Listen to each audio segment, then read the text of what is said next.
Okay, guys, let's go ahead and get started. First things first, we're gonna have a speaker come next time if we can get, if she can zoom in and she can share her screen. She's going to talk about, and she's a public health professor here, and she's going to talk about her digital humanities project that deals with, I know little about it, but as I understand it, the words homelessness and countries across Africa are in it. So it should be really interesting. Tamara, hey, how's that grandbaby? Good?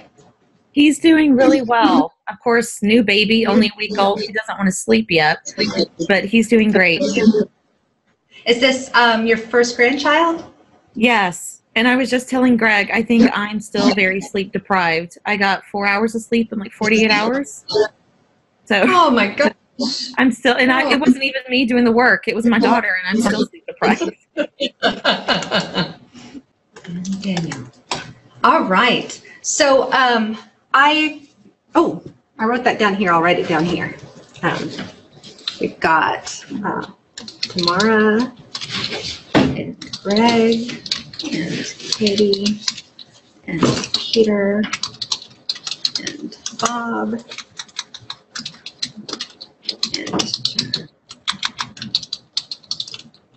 and Joyce.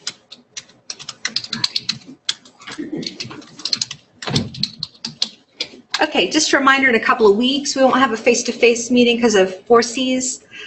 Elizabeth Wachari, she's the one we want to have come meet with us. She's got something going on in Dallas, otherwise she would come out here, but she's excited to share her project, and she mentioned a friend of hers who is right now delivering a presentation about something really fascinating in DC that she would be willing to and interested in sharing us with that with us as well. I like the timing of this. This was just serendipitous. I was talking to Diana Hines about her dissertation, which involves this really interesting rural community assessment, health assessment, ethnography that students in the nursing program do. And so she has this public health professor who's doing amazing stuff that deals with race and rural spaces and poverty. So I learned that she's got this other project that deals with homelessness in Africa, and her friend has something else really interesting going on. And I love the timing of this because we haven't spoken much about race or class or any of these things except when Brian brings it up, and except when Stephen Jones brings it up to say that he's not going to talk about it. so our final book is that we're going to read together. We'll be doing digital humanities together, but the final book is about post-colonialism and digital humanities. Why are the humanities so white? They're going to take on all those topics, and these are some of the things that some of the projects that we've been working with. I'm starting with the mapping Islamophobia, are starting to work with, but there are some problems, and so it'll be interesting to look at the issues as we've been exploring them thus far, and then just sort of problematize them, not to discredit them, topple them, make them useless, but to just complicate them, I think. So I'm looking forward to that. I won't go through this to-do list. If you guys want to just follow it, you can. And we're going to talk about, finish up the emergence of the digital humanities. I've got a couple of activities I want to do with you guys. I've got an activity that I'm going to share with you guys that we can't do because we're not all in the same room together, but you might find it useful as teachers. And we're going to talk about reading machines. Mostly we're going to talk about the reading machines, the project that has about the waves. And then we'll have the next class period, the last one, whatever that is, week 8, to finish up talking about reading machines. So I'm going to start with Stephanie's presentation. She's not here with us. I didn't see Michael's last time I was in there, but I'll check again to see. She's got a response to for us to look at.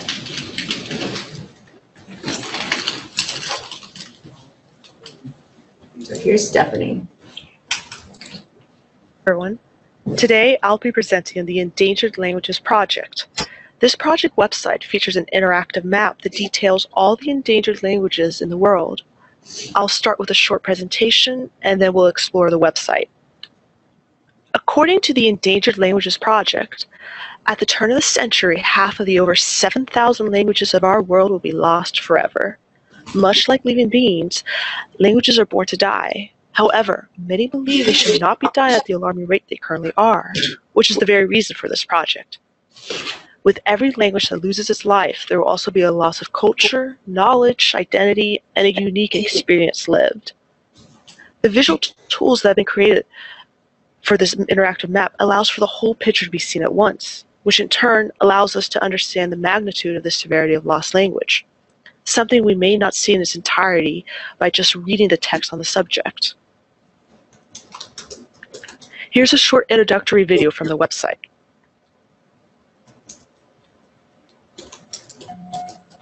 Language is the means by which we pass on our ideas, knowledge, and identity from one generation to the next. But of the 7,000 languages currently spoken, it is expected that 50% will not survive the turn of the century.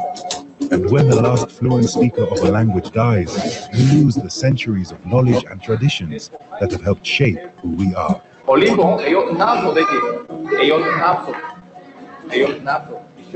Language loss is often related to oppression and injustice.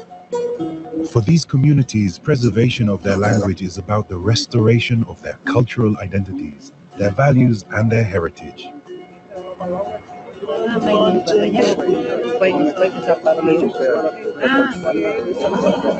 Google is working together with trusted organizations to help stop their disappearance. The Endangered Languages Project is an online space designed for speakers of endangered languages and those passionate about their preservation. It features the most comprehensive information, the option to upload video, audio, documents, and share your knowledge and experiences. And this is just the beginning. Start exploring at endangeredlanguages.com.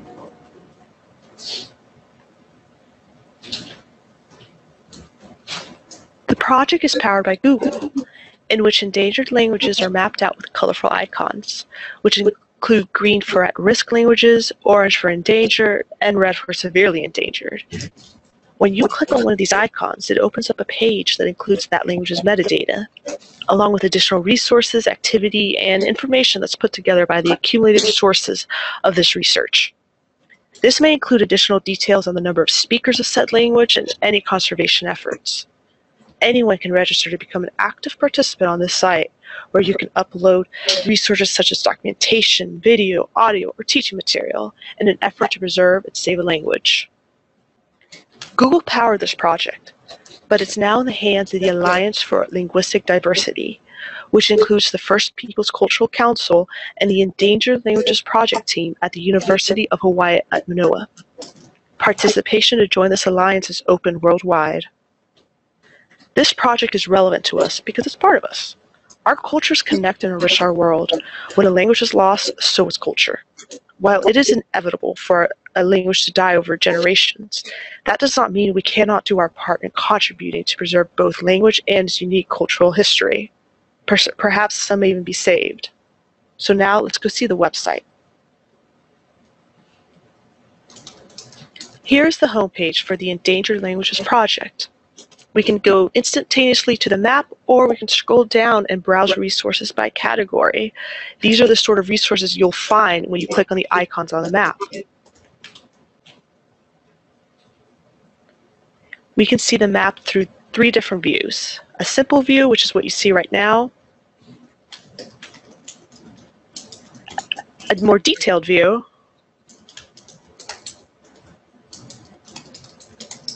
And a hybrid view. We can see all the endangered languages here on this map. I'd like to show you one in particular.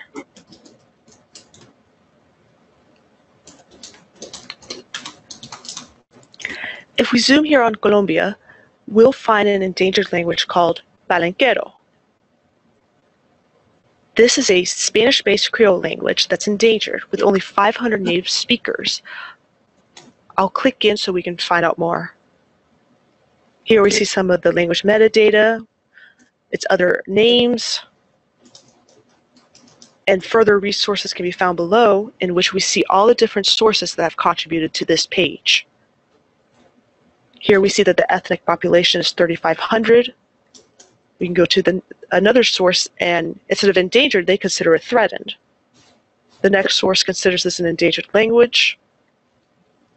And this final source here considers it a severely endangered language. If we scroll up, we can go to the Resources tab, and we see a video here. Here's a sample from Palenque culture. The majority of this interview is in Spanish, so I'll give a quick introduction and play the portion that includes the Palenquero language. The interview is with a man from Palenque who goes by the artistic name Panama, a reference to the neighboring country. He gives a tour of his village and describes his role of emisora humana, a human radio who wakes early to give a morning call, which is a mix of shouting and songs, to his neighbors to promote the sales of the day, such as different meats that have been freshly butchered. The relevance of this video is at the beginning, in which Panama does the traditional Palenquero song as one of his daily morning calls.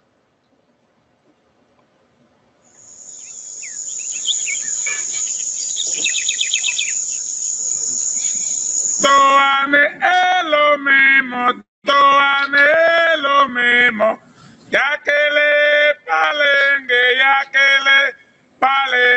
toane lo mismo, ya que le chomane, ya que le chauta, toane lo mismo, toane lo mismo.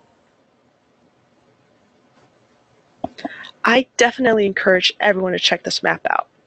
Just click anywhere to discover more about a language and culture. I'll have this project posted on my blog, so please leave any comments or questions you may have, and I'll reply as soon as I can. Thank you. Thank you, Stephanie.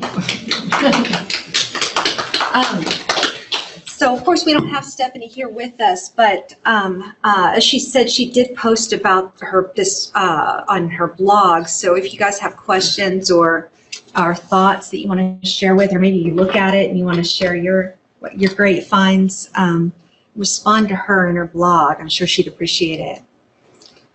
Okay, let's do some rhetorical crises. These are from you guys' own collections. So yeah, I'm eager to see what you guys have been collecting. Are any of you three in this group? You are, Brian. Do you want to start? Sure.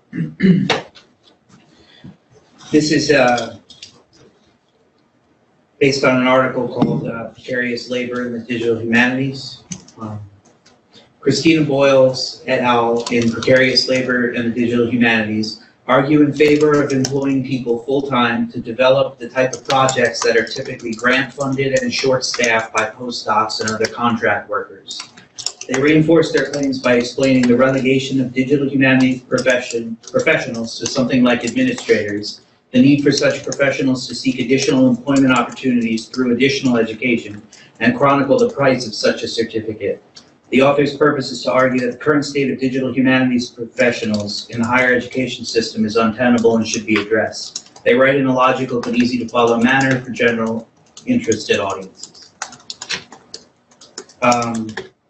So this, I mean, a lot of the economics of it that we've talked about a little bit, like how much is your labor worth, right? This kind of stuff is kind of at the heart of what they're talking about. The article is basically saying that your digital humanities, your fixture as a digital humanities tenure track employee is pretty much non-existent, and that if you have your background in digital humanities, they chronicled this, a summer certificate you can get costs $5,000.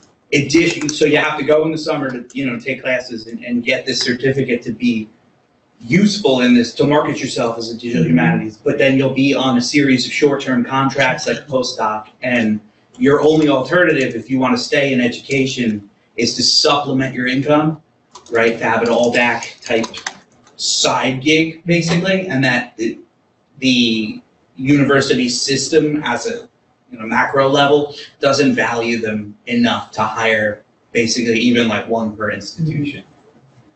Yeah. So that's. Yeah. No.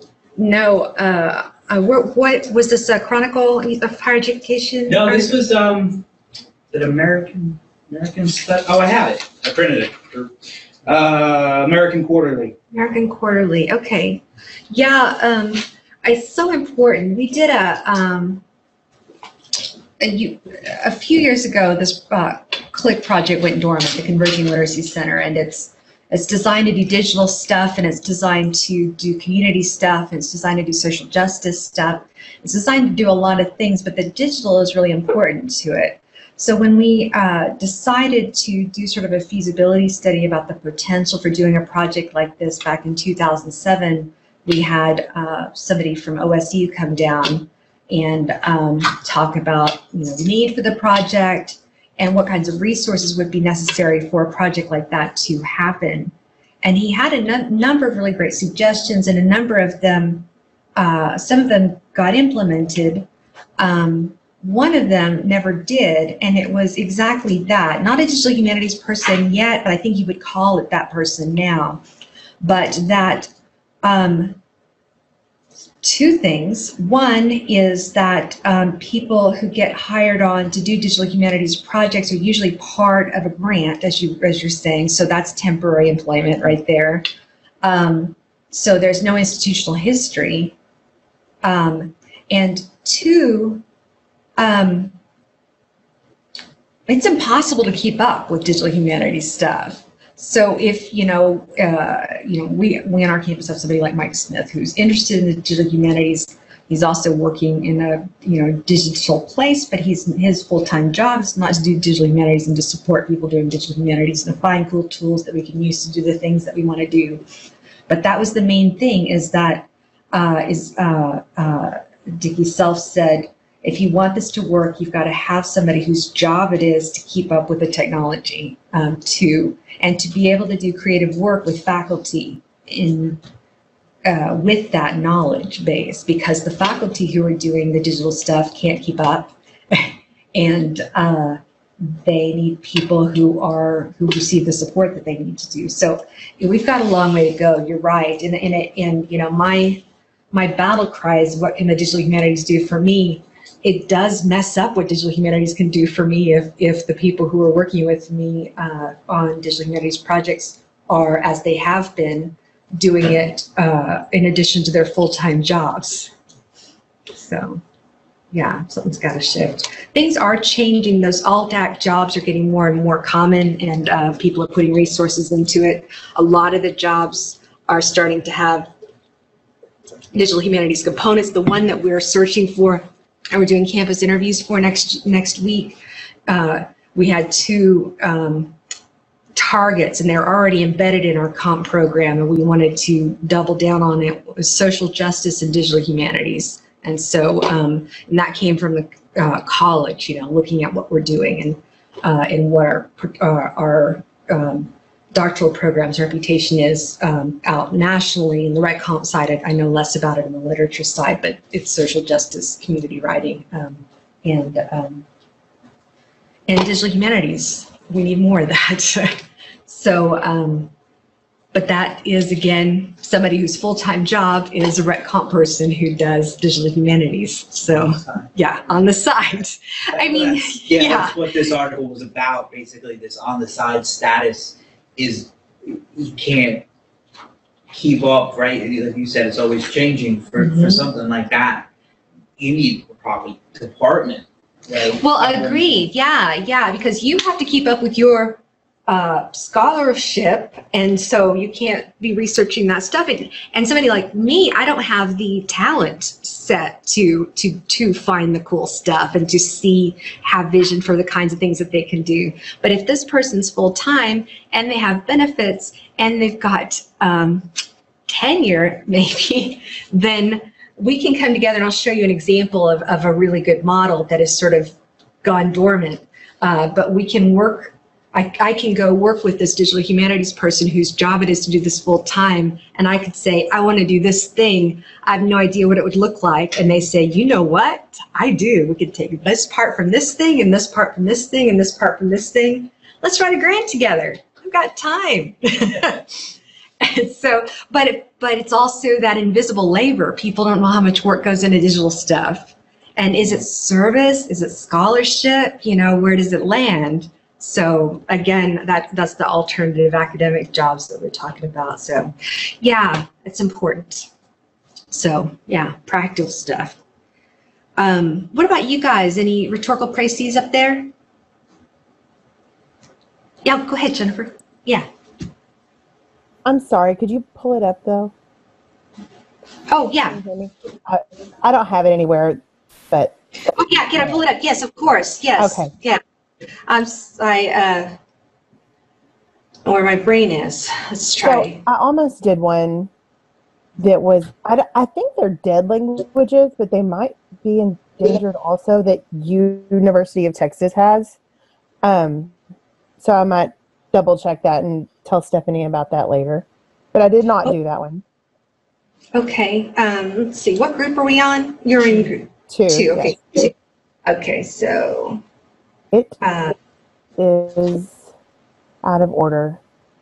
Yeah, it's by, so I can do it this way. There we go. So men's. You've already done this one, right? Yeah, you know what? Yesterday I was having trouble and I put it in there. I tried to copy it over twice and then I just ended up typing it all completely back in. Oh no. It was on the 27th. Can you do it by date just to be sure? Oh yeah, yeah. 27. There it is. Sorry. Yeah, that's it. Is it this one right here? It's the third one. The Beowulf. Yeah. 1, 2, 3. Or fourth one. I'm sorry. Fourth. Yeah. Okay. Sorry. All right. Okay. So, the other Beowulf thing that I did, of course, was electronic Beowulf 4.0, and this is even cooler because it has a link to that in it and has everything. So because of these bars over here, let me see if I can move. Okay, now I can read it. Araby green on, or go ahead. You can go into it. I don't have to read it. Go ahead. Okay. Okay. I'll just show y'all this height. So it's a lady named, let me move us over again. Araby Green. I think you can see her picture at the bottom of this first page. Just like literally has combined everything that you could imagine Beowulf-wise, which was what I would have done if I had not found this. Maybe, I don't know, maybe it's in the about area. Oh, that makes sense. But, anyway, she provides she has there she is. And she has a blog that is fairly up to date, I thought, compared to the rest of what was going, let's see, 2014. I mean, I guess it's not up to date at all, but compared to the realm of DH total time, I hope she's alive now that I'm looking at this. I'm like, where'd she go? Anyway, but even if you go back to home and you see the archaeology stuff, specifically down here, it looks like it's like 10 down where it says Sutton Hoo in Staffordshire. Just that's another aspect of Beowulf that we haven't really talked about much in the digital realm, and that's something I thought was really interesting because of the whole big tent and the archaeology versus DH and how they hadn't really combined yet. So I'm kind of on the lookout for that. And I mean, you can see how much she has, but this was the cool thing right here. This Sutton Hoo is the sites where they found, items from 600 whatever AD that would have coincided with the time of Beowulf. And so just getting to peruse that and see some of their artifacts and everything, specifically that second section right there where it just says Sutton Hoo room, I think that's where it shows like really an intricate piece of not jewelry, but that jewelry, that was another page, like a medallion kind of thing that you would think, how could they have made that back then? Just, I don't know if it might be the first section, the first Sutton Hoo mentioned, but this stuff, yeah, I don't think it was the one with the video. I don't think it was the ship burial. Okay, maybe it was the ship burial, the third thing. See, I'm very prepared. Anyway, just, Oh, that's a, yeah, I think it's down here. okay. Yeah, that right there. You know, I mean, just seeing those items and getting to lay eyes on that, definitely this site is something that I will forever always use in the classroom from now on, just to get the Yes. kids awake. You know, I find that even, I think I have a little ADD or whatever, and if I can, you know, put the learning into, you know, visuals and as many senses as I can awaken when I'm learning or when I'm teaching, I love to do that. So this site is just excellent for Beowulf teaching, which I'm sure everybody in here will have to teach Beowulf at some point, you know, if we have, you know, English 2301 or whatever. So just a really great site. Okay, excellent. Do you guys have questions for Jennifer? And did you have any for Brian? I had some, so I took my time and then forget about you guys. Anybody? I really like this, Jennifer. I have to teach. I also teach Beowulf. And that's a really cool resource. Like, I'm really glad to look at that. It's like that Shakespeare one. No, it's not all the most up to date, you know, whatever, but this is different than see their textbook. It's a little, you know, it's more. Yeah, tons of stuff there. Okay, any other rhetorical crises? Okay, so then let's go ahead and power through then. So I want to spend the last part of the class, the rest of the class, talking about finishing up the emergence of the digital humanities, speaking a lot about publications and the affordances of digital technology, and also the materiality of technology itself. And so to that end, I offered as an option for you guys to think about doing in preparation for this week, because you have to blog, and what are you blogging on, to go back and look at the conversations we were having about that you know, line between the real and the digital, the real and the virtual, and I guess reflecting on our conversations about especially Wreck-It Ralph. What did you guys learn about that distinction from your classmates? What did you read? What are people writing about? And I guess what do you want to say about that line? What you have something, Daniel, in your mind? I mean, I just thought it was interesting, you know, talking about the emergence of it, how it's not like with Ready Player One, not just going into a virtual reality, but that digital reality is in the physical now, like with the QR codes and everything that we're using now in our everyday lives, instead of putting on some glasses and going to a different world that's in this world. So I think that idea of blurring the two is an interesting concept, instead of thinking about it two separate worlds. And with Wreck-It Ralph, you kind of get the two separate worlds too, with a little bit of hint of who's accessing it and all of that. But I think now, with augmented reality, we're actually bringing it here and using it here. Yeah, there's no there to point to. Yeah, our reality has changed. You're right. Yeah.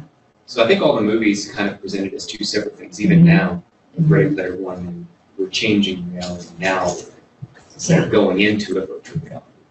Yeah, yeah, like you guys were saying in response to the 19 wines bottle. Yeah.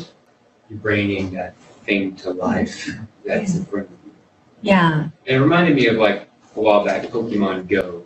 Like, when that first came out, some of my students in Comp 1 were wandering around the classroom searching for things, and like wandering around campus and across the street. It's like, pay attention to the cars now. Be careful, don't walk off into the pond out there. So it was, you know, they were interacting with things that weren't there, and just, it was interesting.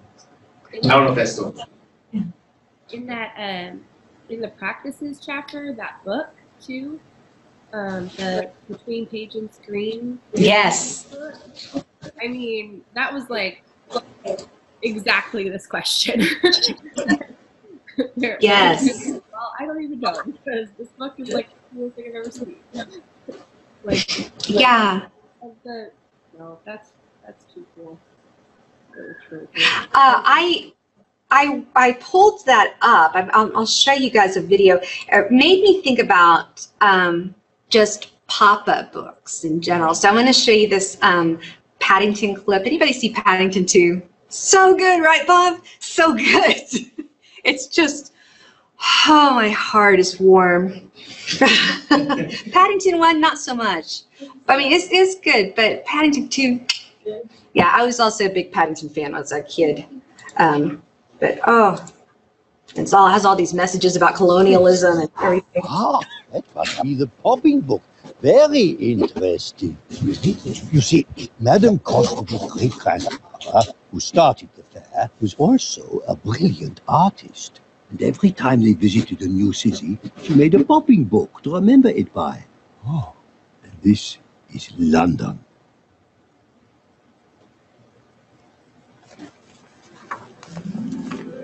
Mr. Gruber, it's wonderful. Aunt Lucy always dreamed of coming to London and never had the chance. But if she saw this, it would be like she were finally here.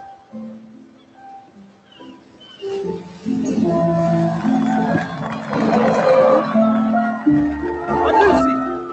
Aunt Lucy! Paddington!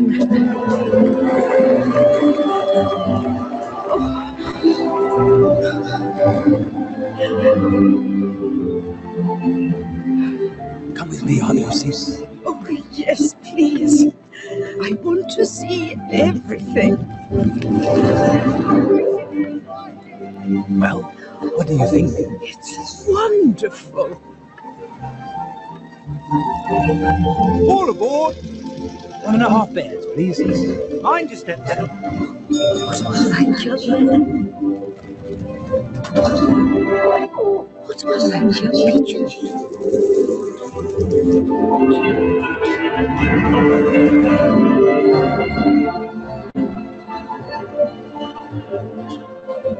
Oh, Paddington, you've made an old bear so very happy. This is perfect. Okay, so I wish we could interact with this between page and screen. I did look at the website, and you can see it a little bit, but they've got a video that kind of shows us the thing at work, because it's hard to give.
I wish we could actually see it, or experience it, but. That reminds me of, you can do the lights. Oh, I got it.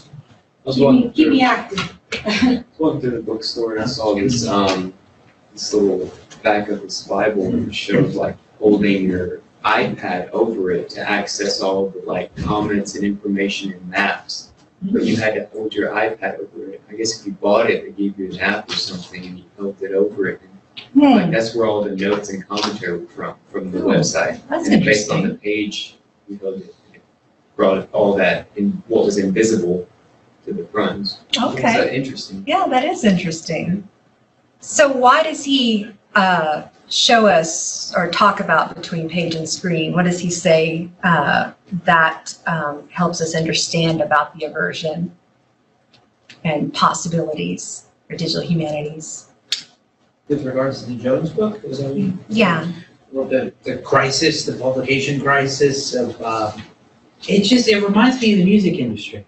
Like I don't know why he didn't make that comparison. The crisis, as described, is the move away from print digital, print to digital. That's the crisis, and it's in academic writing. There were sort of two things. The first was a failure to adapt to new technology, which is a little better now because a lot of the journals are solely online. I mean, some of the academic journals you're allowed to cite don't exist in that kind of publication. And there's also, he describes a process by which the sort of relationship between the academic community and the academic press as a means of keeping other people out of it.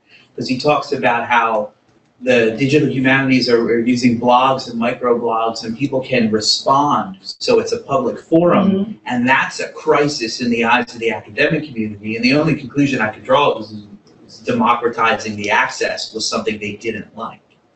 And I kept thinking about the music industry because they were never able to stop digital distribution, peer-to-peer sharing. So they're in their attempt to kill it, they lost millions in, I'm sure, legal fees and court battles, and they might have won for every 14-year-old they got a life sentence for, or whatever travesty was happening there. There were 100,000 people walking off with the free record, and it's a fallacy to say that the people who are going to download it, it's a lost sale. You can't prove they were ever going to buy it. Pirates are going to get it anyway. Well, they will. They will. I mean, Radiohead did that experiment where they said just pay what you want and you can have it, and they made a lot of money. More than probably they would have. Yeah, that's a pricing model that old institutions won't adopt, and I think that might be the long and short of it. Well, a lot of it has, for scholarly publications, has to do with the gatekeeping mechanisms of, somebody talks about scholarly publishing as zombie industry. He calls it Frankenstein's monster. What's the distinction, Joyce? So it's the undead dead.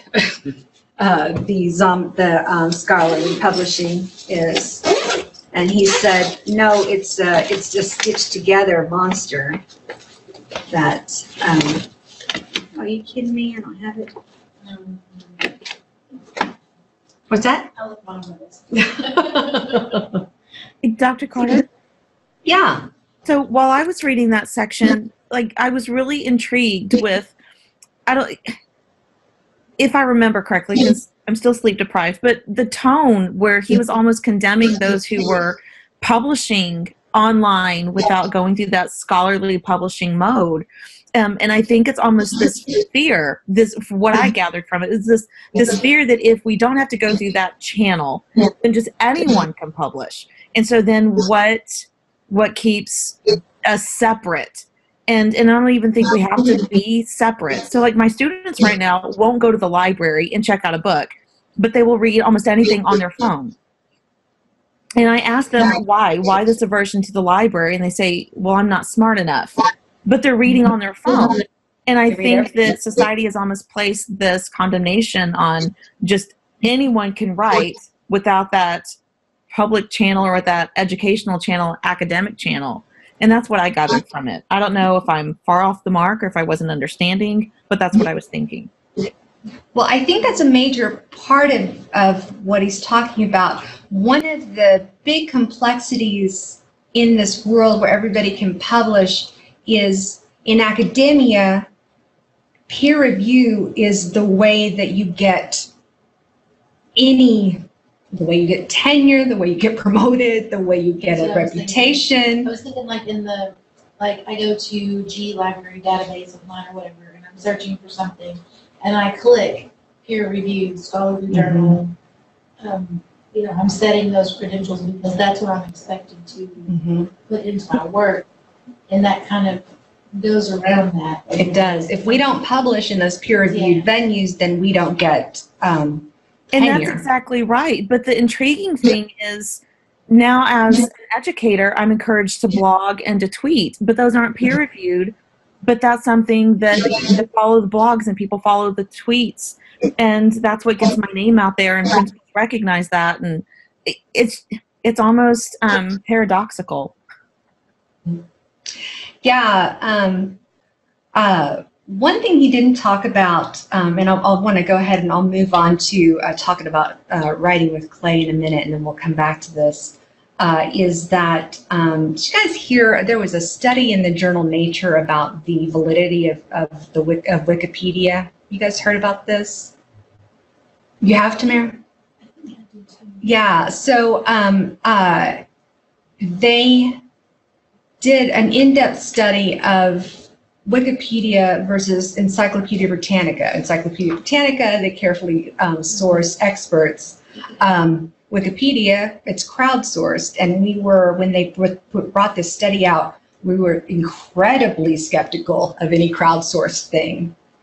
Well, it turns out that Wikipedia is just as accurate, if not more, than Encyclopedia Britannica. Why might that be? Since it is crowdsourced, there are so many people who are verifying and like determining, is it true, is it not true? Where Encyclopedia Britannica was so narrow with its peer reviewed. I fought with my students forever, don't use Wikipedia, don't use Wikipedia. But when they need an answer, they need to answer fast, it's actually one of the best resources for them to turn to. I just say, please don't use it as a source. I want you to use peer-reviewed articles. But for 14-year-olds, they don't understand why. And they'll look and see, who wrote the article. And I make them, we call it the crap test. It's horrible. So who actually wrote it? When did they write it? How relevant is it to today's time? And can they actually find as an organization that is an EDU? And so I use that avenue. But I think it's because it is so widely out there and everyone does turn to it. I think that might be why it's just as reputable, if not more so. It's sourced now, too. It never used to be. Back in the Wild West days where teachers would change how the play ended to see if their students were using Wikipedia, now there's footnotes. And when it needs a citation and you click it, it tells you it still needs to be verified. So it polices itself in a way it didn't used to. Yeah. I don't know at what point the study came out. I guess it must have been after this, because I tell my students, go ahead and use Wikipedia, but don't use the, use it to get a cursory idea, but use their sources as a starting place, right? And they're not all great, so you have to vet those, but some of them really are. So yeah, I think that, one of the, I don't know that Jones has any concerns about moving the public scholarly publication industry forward and taking advantage of the affordances available by digital media and quit being so stodgy about what we do. The metaphor of the zombie is that we have to have books and we have to have journal articles, and they have to be on paper, and it takes, from working on a book now that we will be submitting to the publisher in August. We've been working on it 2 years. It'll probably show up late in the year, so 2 years at least, pretty much. I had an article one time that took 3 years to come out. So by the time those articles come out, as a researcher, I've moved on to other things. And it always means that we're a little bit behind. And also things change, and I'm not sure if I entirely agree with all of those things. But in order to get tenure, you have to do those things. And I'll talk a little bit about some of the choices that have been made to create venues that will publish digital media projects that integrate multiple modalities like video and sound, but that still get the weight of a book or the weight of a journal. And also talk about the ways in which, because one of the major concerns with crowdsourcing is that you can get a whole lot of people to do a whole lot of stuff, and there's a whole lot of dumbasses doing a whole lot of stuff. So in a peer-reviewed thing, these people, it's not because there's a lot of them, it's because they are carefully picked. These are people who, when I do a review for a journal, it's because I've written things that they believe that give me the expertise to be able to say, yeah, this is a contribution to the field, or it's not, or this is a bunch of nonsense, or it could be strong if they dealt with these issues or read these things or so forth. We have a gatekeeping mechanism, and it's really important to us because I mean, I won't say that faculty are a lot of ego driven, but a little bit, but also the system rewards it, and we have to do these things. So the requirements for progress in academia do not match what's going on in the world with respect to digital media. So one of the things that they, one of the early projects that came out that he speaks some about is the Fitzgerald piece that was actually crowdsourced, essentially, that she wrote it, and instead of it going, normally it would go through, like for my book project, we wrote an introduction. We had a sample chapter. This was an edited collection. We sought out scholars we admire who we knew could contribute to the subject. We asked for abstracts from them, and then we created a proposal, and then we sent that to the publisher. And then the publisher says yay or nay. They said yay, and they said it pretty quickly. So then our next job is to get those articles and to pull those chapters together and then to get outside reviewers to look at that again and see if it's good to go. And then we revise in response to those. And then eventually it goes into the pipeline and actually gets published. But all of those lines of peer review are really important. But what they did was they just opened it up so that people were, what happens at Wikipedia, they discovered, is that people who are experts in these areas, they don't want the Wikipedia entry looking all jacked up. So they'll go in there and they'll clean up when messes happen. So experts are getting involved, which is what Fitzgerald learned on her book in planned obsolescence. Rather than going through these closed review systems, she had things open. She was blogging, and people were offering comments in real time, and things were happening. Several of you guys are familiar with the book What We Know, the little thin volume about. It's a book that tries to condense in like 1 or 2 pages what we in rhetoric and composition know about how writing works. And so there are a bunch of concepts like writing is socially oriented. Writing is and I think things like audience. I can't remember all these things, but nothing like that existed before. So what happened was a bunch of well-published folks got together that represented multiple kind of generations and a bunch of different ideas, who had helped generate some knowledge about how we understand how writing works, because there are some things upon which we agree. We have content in our field, but nobody had really written it up. I mean, they'd written it up in their journal articles, but we wanted a slim volume that we could share with graduate students, a slim volume that we could share with undergraduate students that says, look, this is how writing works, unequivocally. And so they needed little tiny blurbs, and they brought everybody on, and they wrote on a wiki. They all wrote together. These are the concepts. Here's a bunch of concepts. Let's cull those down. Okay, some of these match, so let's pull these together. And they're doing this on an open platform. And then they move into sort of deciding what are the names of things that they're going to do. And then eventually they end up with authors for each of these categories and so forth. But it wasn't like wide open crowdsourced because everybody wasn't invited in, but it was, it was a version of that planned obsolescence. Okay, let's keep talking about this, but I'd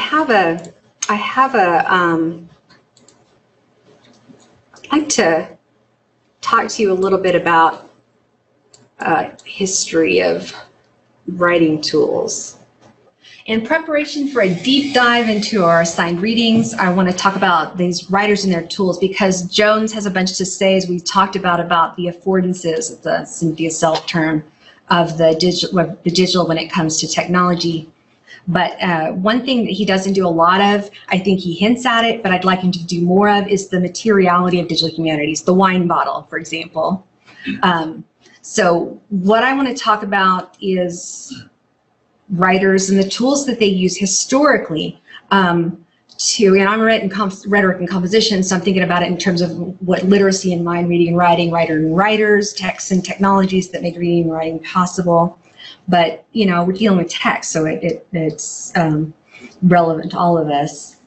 So one way when I'm working with undergraduates in a class called Creative Nonfiction that I teach regularly, where they think that they're going to be writing short stories and so forth in alphabetic text, and I ask them to write with video. They do digital storytelling. They do a memoir, short memoir that's video based. You took that class, right, Bruce? And then they do a second one. And the first one's about themselves, and the second one's about place, about local, about life in Northeast Texas, and they'll draw archival materials and so forth.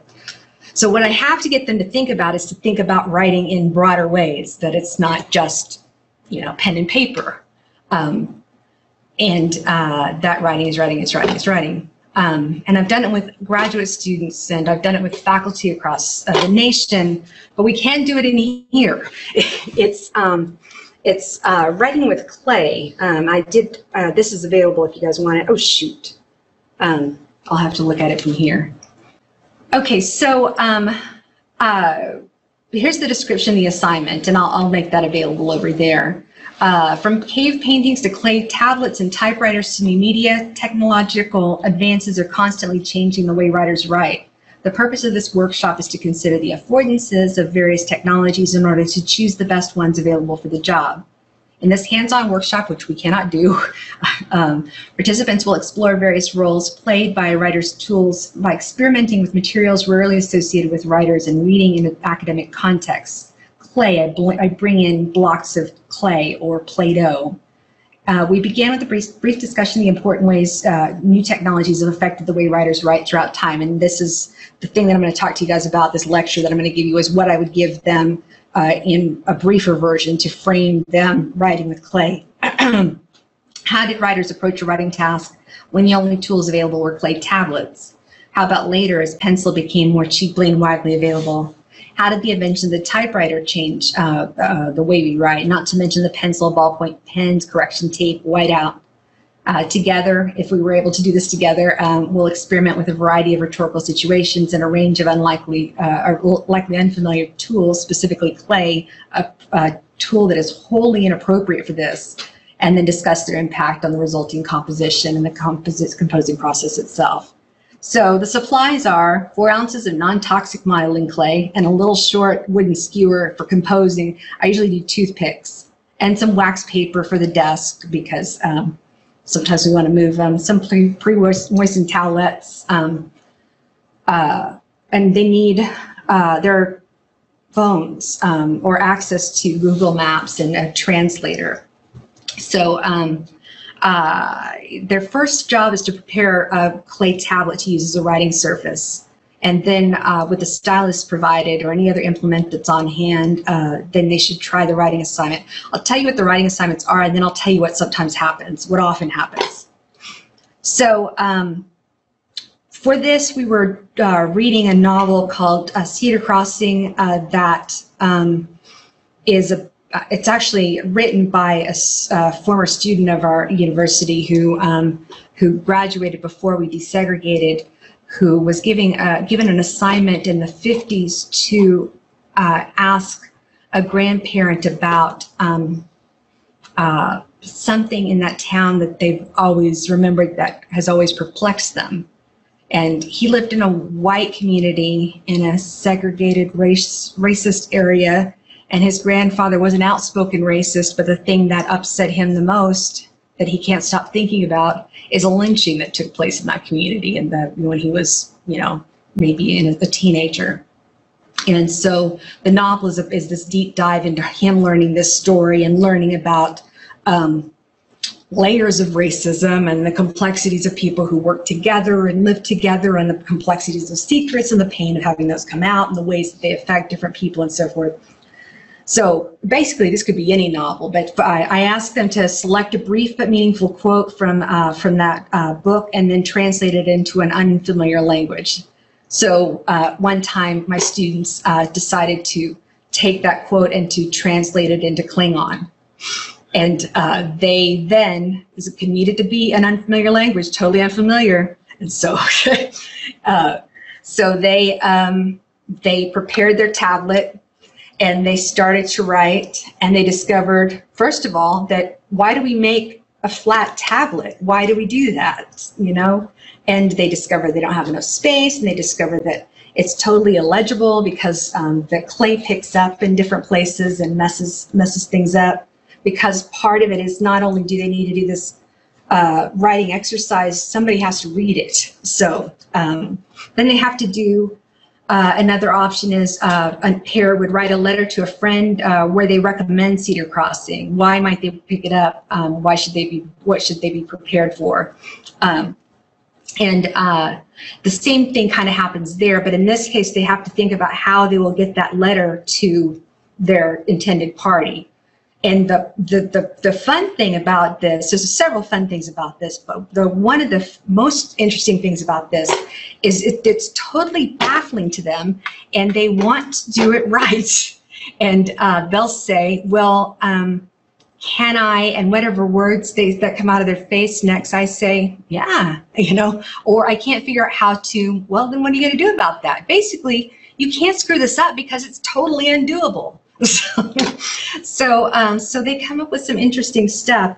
A map of one of the regions that Busby features in his book.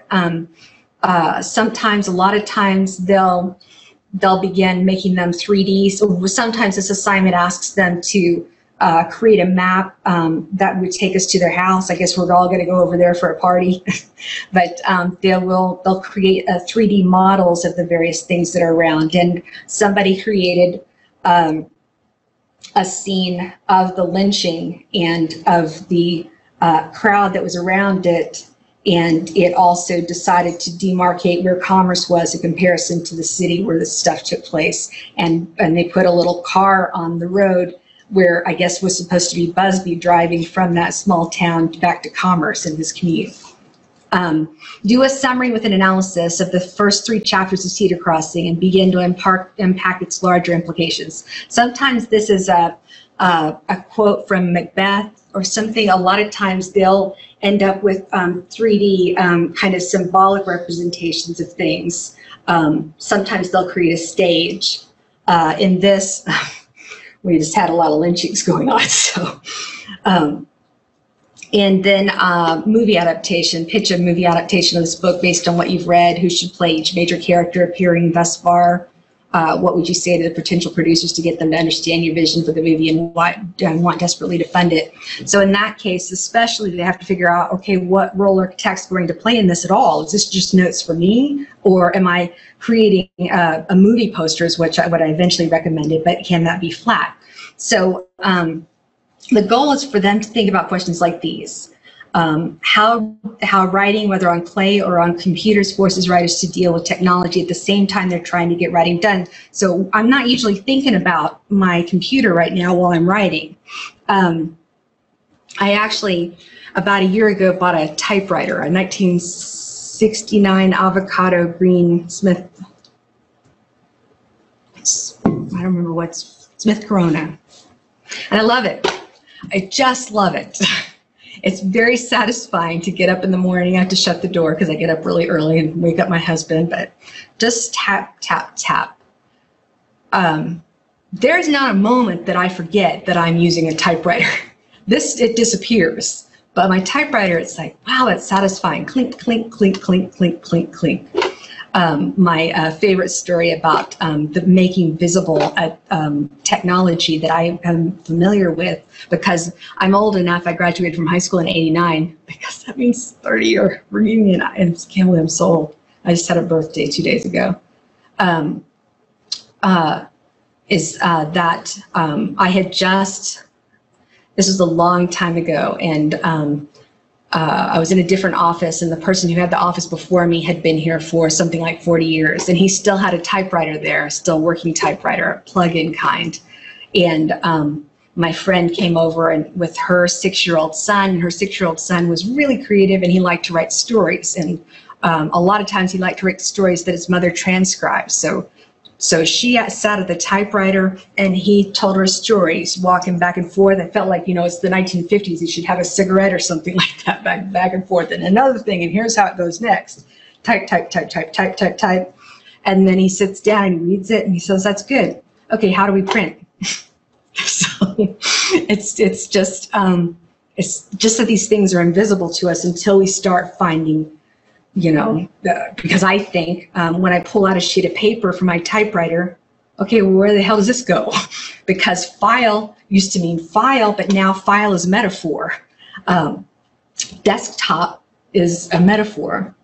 How technology affects the content of writing as well as the writing processes, which happens differently every time I do an activity like this. How the type of writing that we're doing influences the technology we're using, hopefully, because they have to map, use a map to demarcate a region that they can identify that's discussed at some place in Cedar Crossing. They used Google Maps. They use Google Translate to translate into Klingon. And then how technology affects the way that they read a document or a text, because the technology was so inappropriate for what they were doing, the things that they wrote couldn't really be read without the aid of them as readers, which is not which is not how a text is supposed to work. But technology is everywhere. Okay. I'm going to ask you guys to do something though that you can do from there. Okay, so I want you guys to, I'm going to give you, how many of you guys have used field notes because you teach in our program? Yeah, you guys have all. Field notes, the side-by-side field notes for their ethnographies? Yeah. Yeah. First time going through that, so we'll see. We're going to do some set of field notes on this. And we're looking at technology, but we have to think broadly and without interpreting what is it that we actually see in the scene, which will help us think, I think, more broadly about that. Here's what field notes look like. They look like a lot of different ways, but divide your paper into half, or you can make 2 columns on the computer. And these are the empirical observations. These are things that you can actually see. If you were in doing field observations in the field, as you would take in other sensory data. What do you hear? What do you smell? Hopefully not what you taste. I mean, that could be something. And then the other side is personal reactions. This is the place where you start to do some interpreting, where you start to ask some questions. But this side is just the stuff you see empirically. So what I'd like to do is for you guys to spend a few minutes, and I'll time you. We're looking at where the technology is, but don't cut yourself off in determining what technology is, because remember, we decided a wine bottle's technology, essentially. So what do you see in this picture? And let's write down as much of it as you see. We will share our empirical observations together, and then we'll talk about that in terms of technology. All right, so let's just look at the empirical side. What did you guys see? What do you notice? Okay, typewriter. Bicycle. Clock. Clock. Is that this one right here? I think that's Pen and paper. Pen and paper. And it's just any technology? Anything you see, yeah. The wallpaper. Wallpaper, okay. What about you guys? Is it a clock? Is that a camera by her feet? Is this a camera by her? I can't tell. This right here? I don't know. I'd say the picture itself is technology. Okay, nice. Nice. And don't forget the shoe. The shoe, absolutely. Dress. Dress, Calendar. calendar, desk and chair, The stripes on her top. the stripes on her top, okay. Textiles. I wonder how those books are staying on that bookshelf. Yeah. I think Whatever they're magic outside. is happening, Oh, keep okay. the books up I there. think those are fixed. Okay. Like, Maybe it fixed, yeah, like a fixed book. yeah, that makes sense. Unless the balance is in. Yeah. Looks like a file block. Yeah, I think so too. Like those might be boxes that hold index cards or something like that. All right. Anything else? I think that's a stamp on her desk. Or signature or a wax seal. That's not old. It's not old enough for a wax seal. Is that part of the bicycle? On the Yeah, it was a handlebars. yeah, I was puzzling with that too, but I think that's I think Brian's right. I think those are handlebars, in a weird angle. Okay. It almost looks like the bell on top of the handlebars at that angle. Ah, that makes sense. Yeah. And that Yeah. wax seal, it actually looks like a plate with a piece of a sandwich to me. Oh. But I can't see it well enough, so I don't know. Yeah. I don't know. I don't think it's a record. I think you're right. Okay, so now let's go to the other side. What conclusions can we draw? What questions do we have? What insights are there? What's puzzling? What's vexing? What calls our attention back to the things that Jones and Ramsey are saying? Anything goes. So the questions, I want to know, how are those books standing up and not falling over? Everybody wants to know that. But I conclude that, okay, she's well educated, but she's very confident. And so I'm wondering, is she a journalist or an author of some sort? Because I don't see her as a secretary. But just speed up. Her confidence as she's kicked back in the chair. I'm wondering, journalist? This is her desk. I think you're right. She's not doing other people's work there. I think you're right. I thought maybe like a teacher. Could do. Teacher, okay. What? Why teacher? Counting the days. There's the calendar, yeah. Calendar books. Oh. She's writing a letter or something. Mm-hmm. She's not using the typewriter, so either she will save that for a final copy, or maybe she doesn't like it at all. And I couldn't tell. It looks like there's a figure on top of what we conclude is a clock. Mm-hmm. If it's part of the same thing, it's a fancy clock, and it's something of value. If not, if she put the figure on top of it, there's some kind of a sentimentality to it. Mm-hmm. Yeah. It's probably attached. Could be, or it could be her little bunny figurine from, I don't know, imaginary person from before the war or something, right? So we can potentially tell us something about what she's writing on that tablet, something about what might be the rhetorical situation that she's writing towards, something about maybe where she is in the writing process because she's using the typewriter for something else. When I was telling you about bringing in the typewriter into my writing process, it definitely has a different place than anything else that I do. This is the 20s.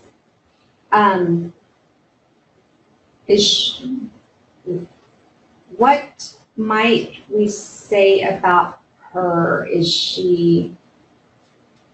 this a feminist? I think so. Why? At risk of I don't know, sounding politically incorrect, just her stance in the chair. So she's almost is posing a masculine stance as if she's saying, I can too. Take up space. Yeah. I think that she thinks that she has reached the pinnacle of digital humanities because she has a pen like that, which is a fairly new thing in the course of the whole world of history, and the typewriter. She probably thinks she has it all, and this is as far as it's going to get, you know, with technology. I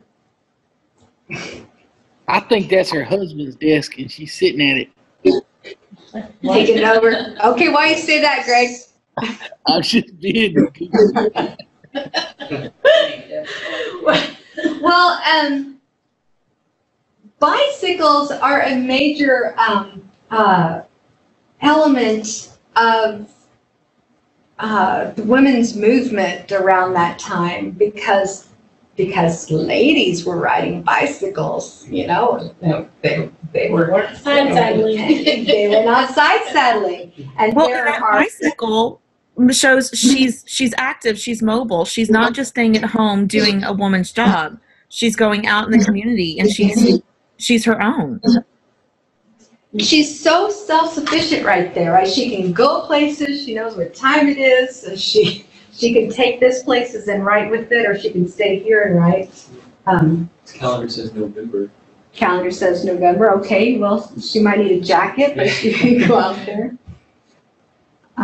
Some of the technology is clear, right? Pen is technology, the paper's technology, the typewriter's technology, the clock is technology, the mysterious levitating books technology, the books themselves are a technology. We had to invent and produce and mass produce calendars, and then we had to find ways to get those into the postal system so they could get to places. And as Peter pointed out, shoes, they have their own evolution in history as technology. We've got history of textiles here. This is probably not handmade, it may be, but we're in a world of mass production. Those are not Spanx because they haven't invented those yet, but the last thing that I want to talk about with respect to this is something I learned from there's a field of study called software studies I'd never heard of, but it makes this familiar strange in ways that I wouldn't really think about. He's talking about this author who wrote in the late 80s and early 90s hypertext fiction using floppy disks and technology that is hard to replicate in order to actually read the thing that they made because it's obsolete now. So they're bringing it into the Harry Ramsey Museum, and part of the story was, you know, how do we capture these things? Well, part of it is what I'll show you what the Electronic Literature Organization is doing to make these texts that require technology that quickly becomes obsolete readable. But as a writer, in a situation like that, what do you capture? I mean, if they have a bunch of, you know, we have archives and their papers, and they would include maybe drafts and maybe marked up drafts from the editor and so forth. But this particular author, every time he wrote, 100% of the times he wrote, he would listen to the same record. And so does that record go with his archival materials? Because is that him as a writer? Is that as much a part of his writing process as anything else is? I mean, imagine if it's the same thing, probably. And I'm thinking, you know, if we were to archive her and her work, I don't know what we would need. But when we move to the way we draft on computers, I mean, there's so much of our writing process and history that's gone. And not just because it's obsolete, but because we've written over it. And there's no real palimpsest going on because we can't see what's underneath it. But anyway, we've got a history of the material, of people involved with her stuff, of changes that had to be made in order for her to have the freedom to be able to do the things that she's doing. And also, it's all technology. And so the complexities of what we're doing right now in terms of, you know, this aversion, it's just really complicating something that has had a long history happening anyway. So, one more study to, okay. When we think of writing in America right now, we think of a book, right? So we have options for books that don't look like this. This was not the inevitable direction that this would go, but this is how they all look, right? So empirically, what's going on here? What's a book look like? I don't know, we're to explain it to a Martian. What's that? It's a rectangle. Okay, almost always a rectangle. We have decided. Bound on one side. Yes, bound on one side, exactly. We've decided to go this way, not this way, and not whatever that is. From either left to left or left to right. We are in the Western world, we are doing just that. The text goes horizontally, not vertically. Outside is always a thicker material. Outside's always thicker material than the inside. With page numbers. There's always page numbers, and the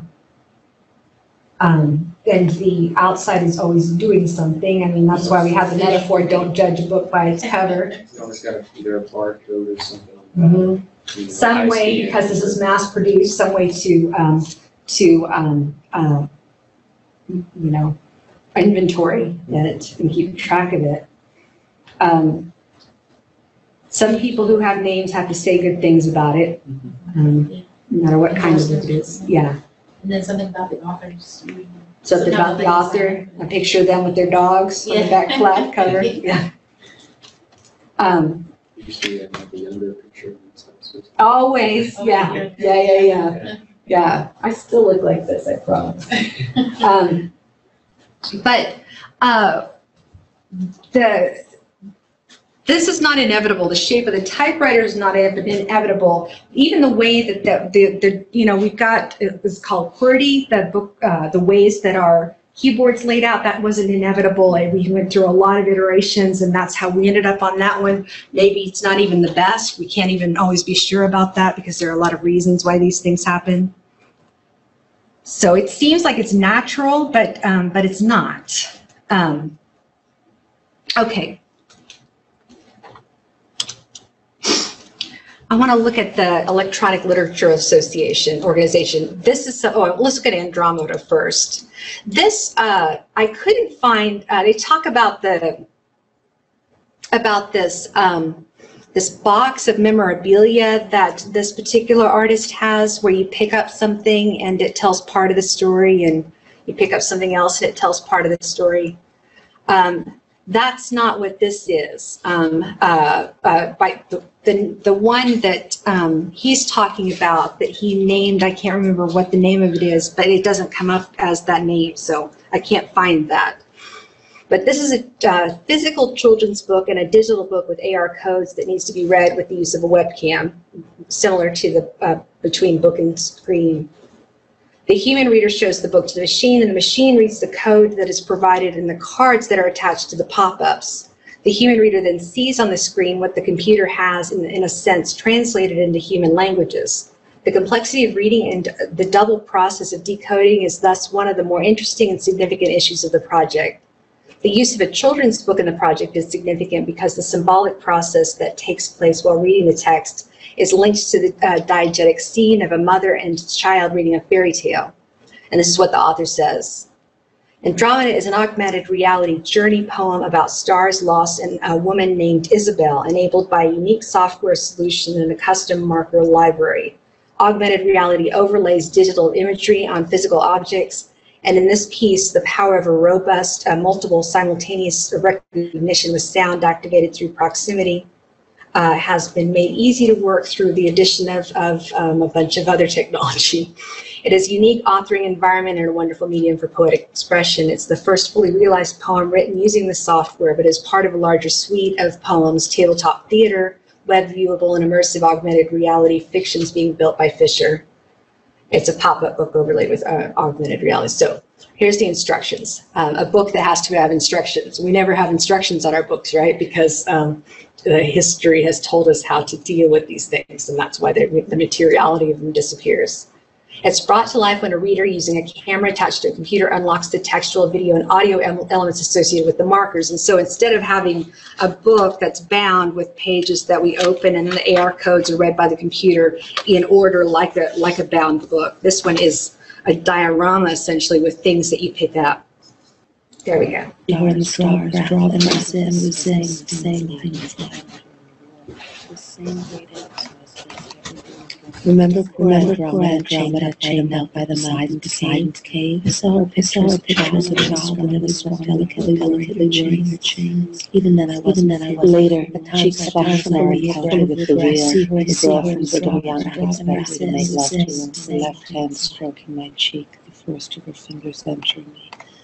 I don't remember poor Andromeda chained out by the Poseidon's cave. I saw her pictures of a child when it was delicately wearing her chains. Even then I wasn't fooled. At times like these, full of regret, I see her in the stars drop and resist, and we sing the same things like. This same great remember poor Andromeda chained out by the Poseidon's cave. I saw her pictures of a child when it was delicately wearing her chains. Even then I wasn't fooled. At times like these, full of regret, I see her in the stars drop and resist, and we sing the same things like. Later, cheeks flushed from our encounter with Andromeda, the girl from Brigham Young that expected to make love to him. I saw her pictures of a child when it was delicately wearing her chains. Even then I wasn't fooled. At times like these, full of regret, I see her in the stars drop and resist, and we sing the same things like. Her first husband went missing with an English challenge. Remember poor Andromeda chained out by the Poseidon's cave. I saw her pictures of a child when it was delicately wearing her chains. Even then I wasn't fooled. At times like these, full of regret, I see her in the stars drop and resist, and we sing the same things like. Remember poor Andromeda chained out by the Poseidon's cave. Okay, so what's going through your heads right now as you watch that, as you read that? What about you, Greg? Well, it's different, and I'm not opposed to it. I kind of enjoyed watching it.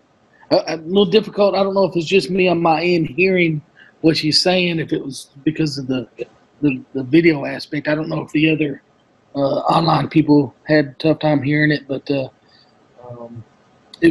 other than that, though, the visual part of it and just kind of watching it go through, I thought was pretty neat. What about you, Peter? What do you think? What was your reaction? Well, I would agree. There were several tracks, it sounded like, that were going on at once. But, I mean, visually it was entertaining. I would like to watch it again with, kind of a more single track. Yes, yeah. I wonder if a single track is possible through that. Is it? What about you, Bob? What'd you think?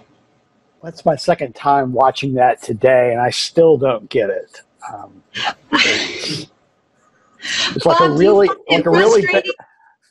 bad Fellini movie. Yes, I can see that. I am fascinated by this stuff, but as a reader, it makes me furious. And I think, I mean, as a piece of art, I'm all in. But I am desperate to find a narrative. That was true between book and screen too. Was maybe I can at least, if I had the book, read those things that pop up, and I could figure out what the hell this book is about. And I know that that's only part of the thing. That the other thing is to complicate our understanding of the place of reading and writing, and it actually happens. I mean, there's theory that says that there's no that there is no text, that the text only doesn't exist in your head, it doesn't exist in the book, it only exists in that interplay between the two. And that's cool conceptually, but what the hell's the book about? And that's a children's book. It's a children's book with seemed like an introduction that said, hey, wait a minute, there's some cursing come up, and then that's a line of FU started showing up. I was thinking, this is a children's book. That's what I found disconcerting. And then there was, I mean, I understand it's art, but there was some artwork that was full frontal. And so as a children's book, I can't. Poetry, perhaps. A spoken word, maybe. But not as a children's book. Disorienting. Disorienting, okay. Talk more about that. I mean, it kind of, I guess, ties in with sort of the ocean, you know, that image of the live ocean kind of going back and forth in waves, and you've got several poems, I guess, being read at the same time. While a new one comes up, it seems the previous one is playing, so you have like, almost like that term, you know, heteroglossia, like a lot of voices all at the same time. All Bakhtin up in here. Yeah, so, and it reminds me of that article that talked about, who was the author who, you know, we were trying to figure out if it's one voice or several voices. Yeah, we're going to come back to Renzi, yeah. Yeah. So, yeah. It was interesting, I mean, and then sort of getting perspectives and voices all at the same time, but disorienting and confusing. Disorienting, confusing. In part because we have, I mean, because it makes the book visible, because we have to have instructions as a reader. I got my instructions and I'm not even doing the reading, I'm just watching somebody else read it. First of all, it's driving me nuts. Why can't I control the book? Because I don't like what you're doing with the book. What if you stayed in one place for a second? That'd be really great. But we're also dealing with dueling media. We don't want, she doesn't want to create a video that's 45 minutes long. And all your senses, I mean, you're visual, and you guys are trying to figure out the audio while you're seeing these images and trying to piece Where do all I that together. stand? Start from left to right to open the cover, and one voice at a time. Yeah. What about you, Jennifer? I thought I was crazy and had lost my mind, so I'm glad to hear everybody else was disoriented. I will ask this. Jones mentioned Griffin and Sabine, okay, which, you know, if anybody's read that, it's got little pull-out letters from Griffin and Sabine to each other, and you pull them out of little pockets and read them. So how does that look digitally, besides the fact that I guess that's digital too, but what happens if that's an online book? Can it be? I don't know. I guess you could, I mean, have some kind of mechanism that would pull out a little pop-up, you know, of their letter to each other. But I was just wondering that all day. The things that get in our heads. Yeah. What were you going to say, Brian? Just throw a little pocket in it, you touch it, and it pop out. That's easy enough to digitally represent. I couldn't code it. Yeah, but you see it, you understand visually, you can see that as being digitized. Yeah.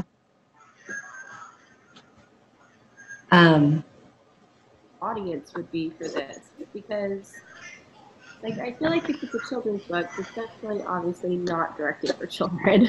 Yeah, I think that's part to make us even more disoriented. It takes place in a children's bedroom too, and there's madness happening. Yeah. And I feel like if you're like holding a screen in front of this, you're not going to see like the book looks cool. Like in the picture, it looks like it's really like you know, well thought out. There's lots of like pop-up-y things, but then I feel like if you put a screen in front of it, you're missing out all the cool stuff. But yeah, I don't know. Yeah, yeah. So it's it's really fascinating, I think, but it is unnerving, and that's the point.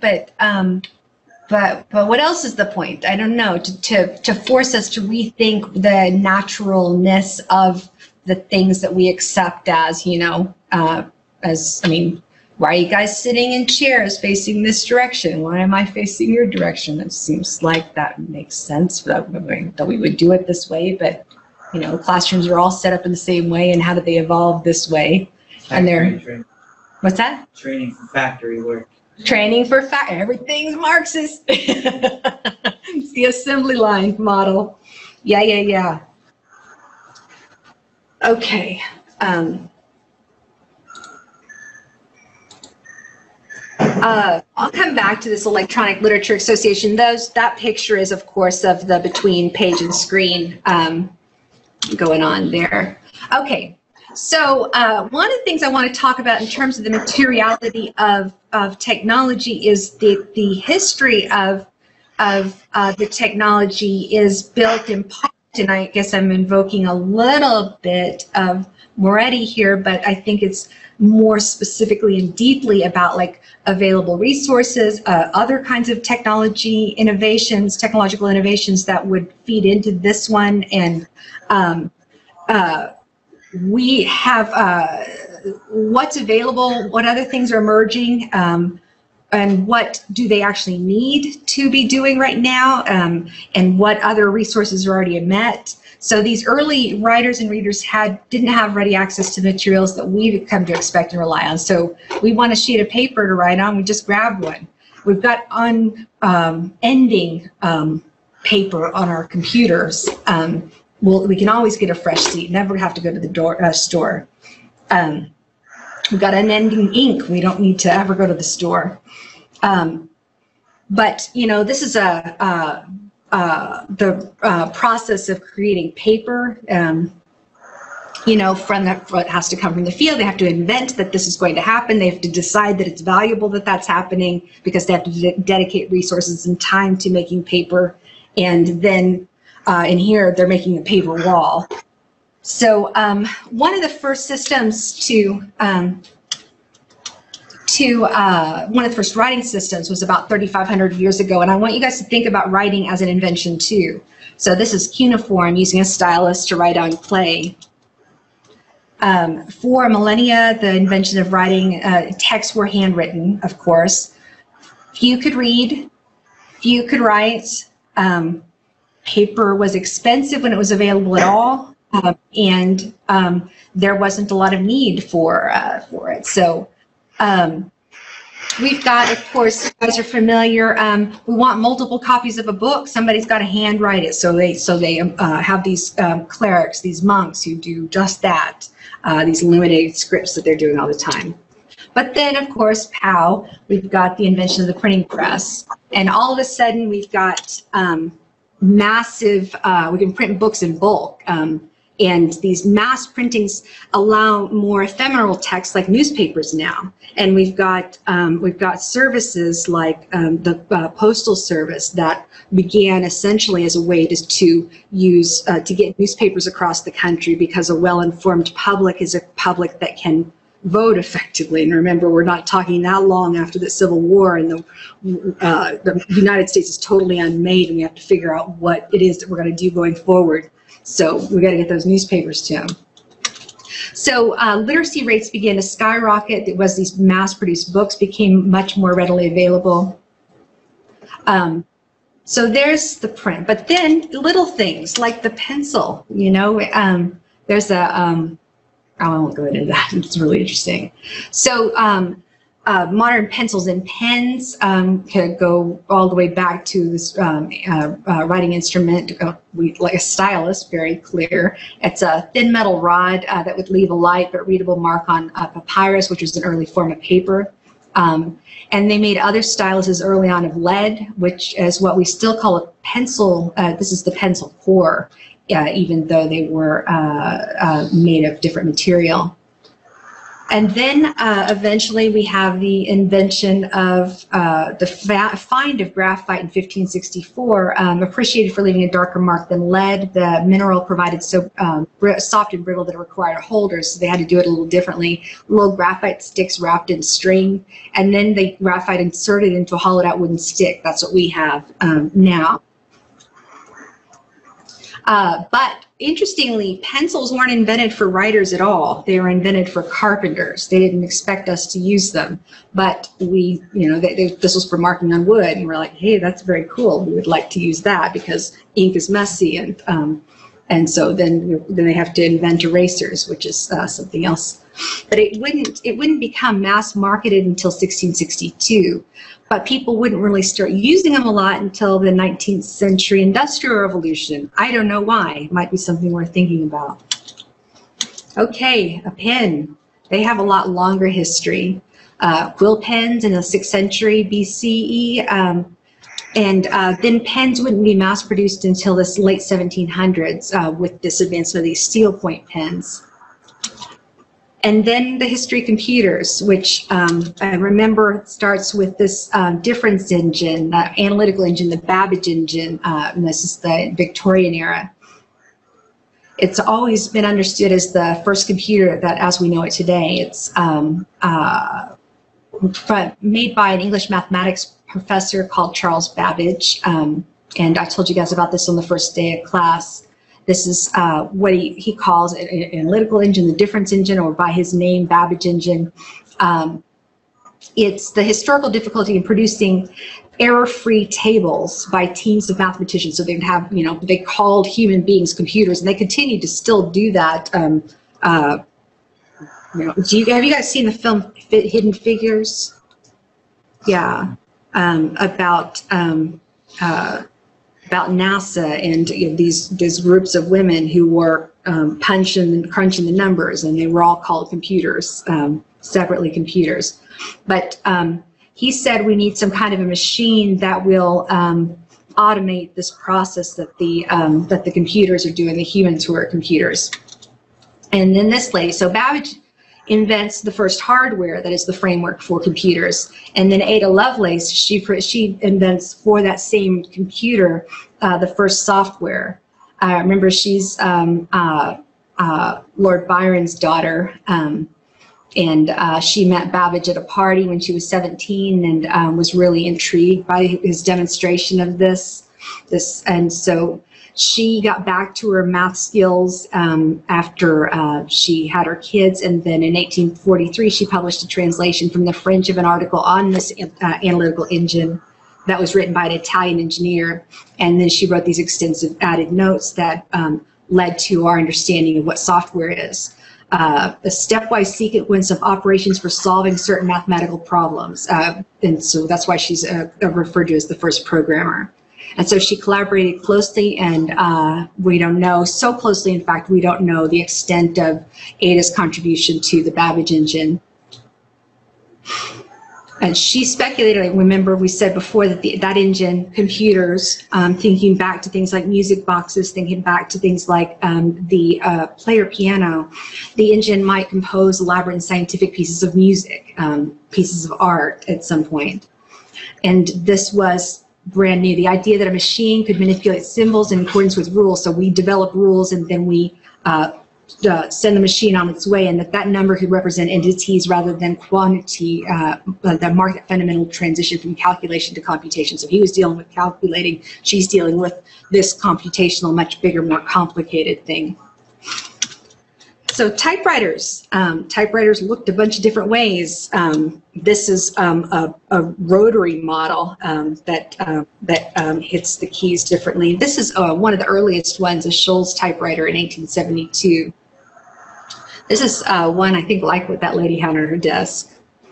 These are calculators. I just thought that was an interesting picture. Okay, so back to writing. So writing is a technology. Every time a new technology comes in, it's controversial. Computers were controversial in the 80s. I've read a number of interesting articles that they didn't want their students to use word processors because if they did that, then they would be cheating because there was spell check on there. So don't use a computer. And the invention of writing itself, in the form that we know it, really pissed Plato off.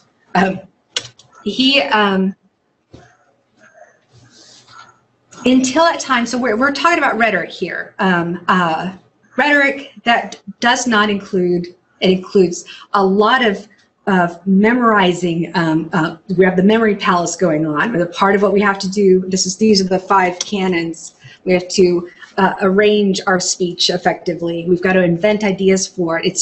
We've got to have a nice style. There's I can't remember his first name, but Austin, who drew these guides of where you should put your hands at each moment. And you should take like this way and this way. And then, the method of delivery, we had one, we can speak to you. We have a zillion methods of delivery, We've got them all over every screen right now, every different direction. And then memory. But here's what Plato says, and interestingly, this is what Plato says that is written down by Socrates and then shown now. So he's like, I hate writing, but then people are writing down what he says. And so that's the only reason why we know what he said. He said, for this invention will produce forgetfulness in the minds of those who learn to use it, because they will not practice their memory.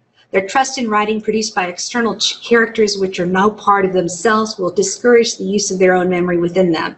You have invented an elixir, not of memory, but of reminding, and you offer your pupils the appearance of wisdom, not true wisdom, for they will read many things without instruction and will therefore seem to know many things when they are for the most part ignorant and hard to get along with, since they are not wise, but only appear wise. So don't read, because only dumbasses read. It's like a math teacher with a calculator. It is. Yeah, remember that they weren't going to let us have calculators because we wouldn't have a calculator with us everywhere.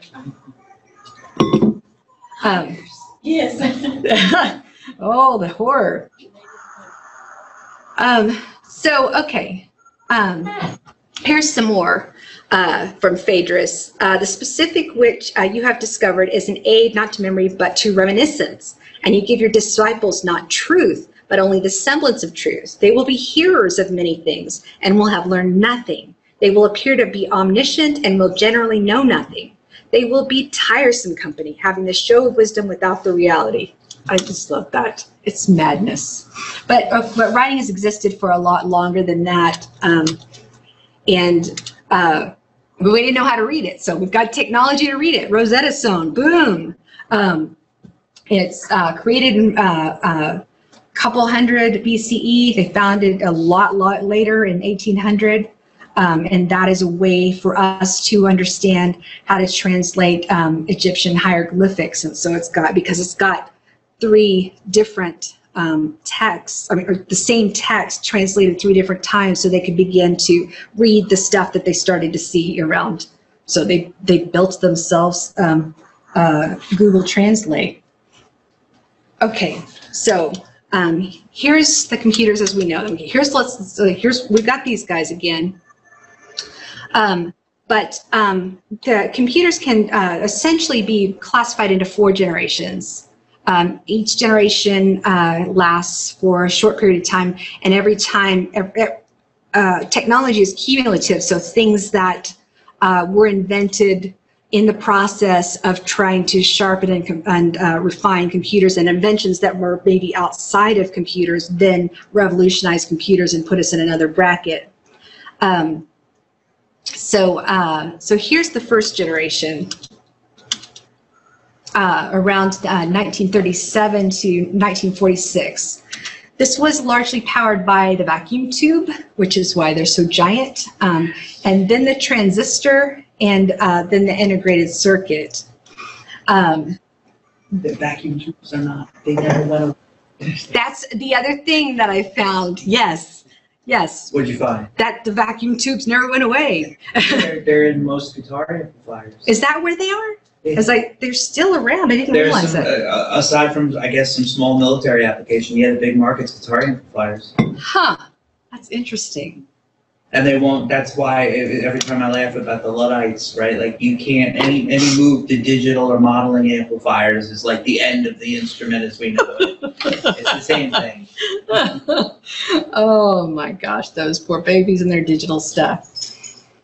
Okay, so this guy, Clifford Berry, this is 1937, the first electronic digital computer, and it was called Astronaut Berry computer. Rolls off the tongue. He looks like a delight. Other developments continued until 1946. This is a general purpose digital computer, the electronic numerical integrator computer. Apparently that computer weighed 30 tons and had 18,000 vacuum tubes to be used for processing. When the computer was turned on for the first time, lights dimmed in whole sections of Philadelphia. So they could perform one task, and they had no operating system, so do one thing. Okay, so then we have our second generation. Oops, what was that one? Oh, then we have our second generation, about 1947 to 1962. And that generation used transistors instead of vacuum tubes, which were much more reliable. But I love this because they're still in use big time. 1941, we have a vacuum tube. 1948, we're getting closer to boom, transistor, and then they change and then it gets so tiny, and here they are, teeny tiny, way more processing power every single time, as we know. Okay, yeah, here's the vacuum tubes again for comparison. Okay, so remember this picture. This is Father Busa, who is really right on the cusp of that first and second generation. This is his lab that we talked about during the first week of classes. And I want to talk a little bit about Ramsey for a second, and then we'll drop him for and then come back to at the end of class. But this is that model for text analysis that Ramsey advocates in reading machines. That's his algorithmic criticism. That is criticism that's expressed using an algorithm or a computational procedure. So Father Busa used his reading machine, these things that people were working on. This is, of course, as we talked about, the first Digital Humanities Project is a way to understand, and we're doing textual analysis, but it was a way to understand St. Thomas Aquinas.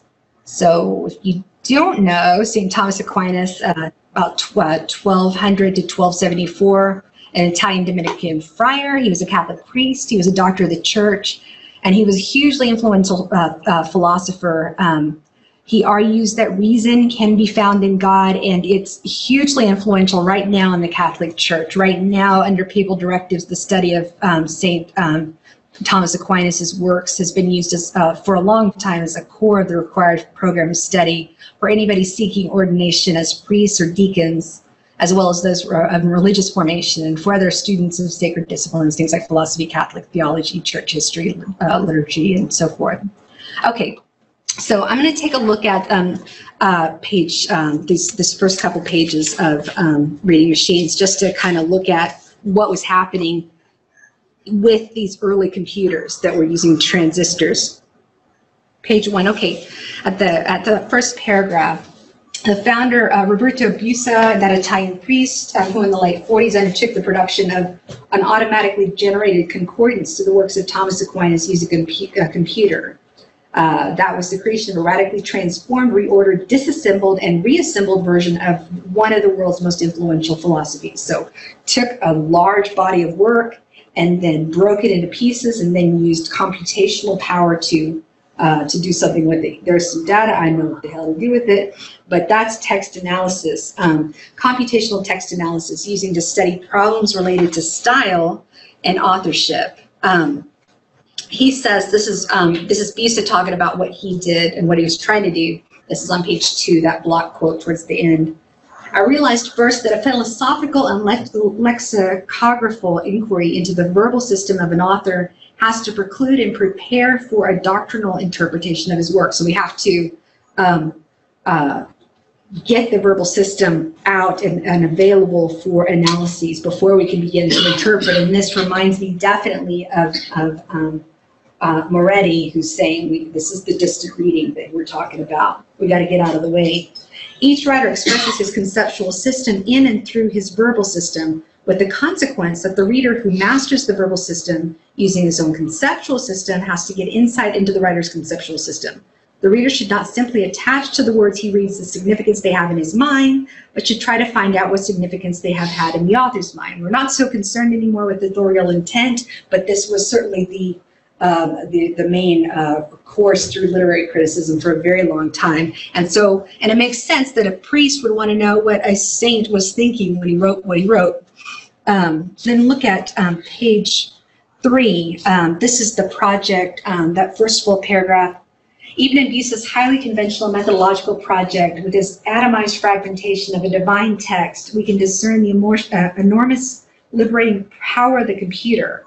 In the original formation of Thomas's text, presence was a vague leitmotif, but on page 65,000 of the algorithmically transformed text, presence is that towards which every formation trends, the central feature of every utterance and the pattern that orders all that surrounds it. We encounter sich hoc and possible, but the transformed text does not permit us to have to complete those thoughts, which we would do if we were looking at it, because that's what we do as humans who compute. We can't help it. Even Busa would have had to concede that the effect is not the immediate apprehension of knowledge, but instead this estrangement and defamiliarity of textuality, which is what they're trying to do with the computers, what I'm trying to do by talking about technology in this way. One might suppose that being able to see the text in such a strange and unfamiliar ways would give procedures an important place in the critical revolution in the Russian film was ignited, which is to say, the movement that ultimately gave rise to a hermeneutical philosophies that would supplant Busa's own methodology. But the text analysis would take a much more conservative path. That is certainly what happened for him. Okay, finally on page 6, this is a little bit more about his actual project. This is at the top of page 6, and this is the last bit about him. The procedure that Busa used to transform Thomas into an alternate text is, like most text analytical procedures, algorithmic in the strictest sense. If science is repeatedly suggested as the most itself as the most appropriate metaphor, it is undoubtedly because such algorithms are embedded in activities that appear to have the character of experiment. Busa, in the first instance, has formed a hypothesis concerning the importance of certain concepts in the work. So he did that first. And then he sought to determine the parameters of, in the form of suitable definitions and abstractions, which he had to do up front, for an experiment that could adjudicate the viability of this hypothesis. So he makes a hypothesis like a scientist, and he figures out a way to pull the data that he can then test his hypothesis.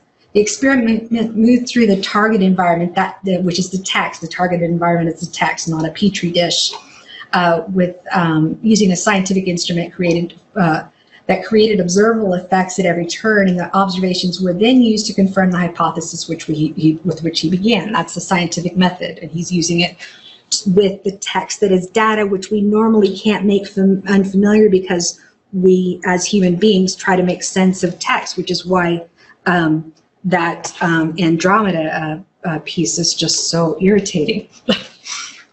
I mean, I don't know, I liked it. So we've got in 1951, we've got, this is the very first computer for commercial use, UNIVAC 1, which is the name of our Wi-Fi network because my husband is such a nerd, Universal Automatic Computer.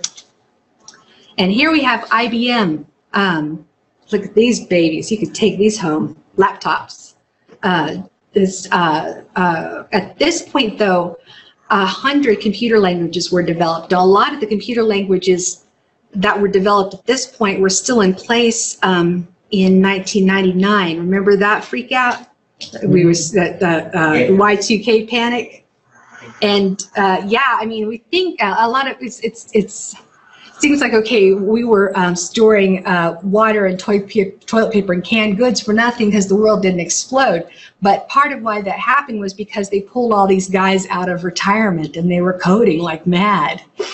So they were making it work. But they also they had no way of knowing that the program that they were creating as an experiment in the 50s was going to exist for even a few years away, much less decades away. So there they are. Okay, third generation. Oh, wait. Yeah, during storage media such as tape and disk were also used, and there were printers for output. That's a new thing. Okay, the integrated circuit. That's the layer that we know. Almost done here with this. This is this allowed computers to become smaller. I mean, they're not filling rooms anymore. More powerful, more reliable, and able to run more than one program at a time. So the first generation could do one thing. The second generation could do a few things, but not without dimming the lights in areas of Philadelphia. This one can actually be in your home, but it's really hard to use at this point. But this is 1980. We've got MS-DOS is born. In 1981, IBM introduced the personal computer for home and office use, and then we started using it. 1979, my dad built a computer at home. There was a kit that was described in PC Magazine, and so he had to solder it out, and he made a computer, and then he sat with my brother, and they programmed it, and they created a game. It was a cowboy. He's just a block hand, and he'd shoot, and this block bullet would come out really slowly. I don't know where it was going, but they did that, and then they had hacker conventions that they would bring this essentially laptop. It looked like a sewing machine, and it had a little front pull down. It was Osborne machines, and they'd go to hotel convention rooms, and they would trade software. Because party. Okay, and then we have the Macintosh. Guys, remember this commercial? I just listened to something about this. It just blew people's minds. 1984. Today we celebrate the first glorious anniversary of the information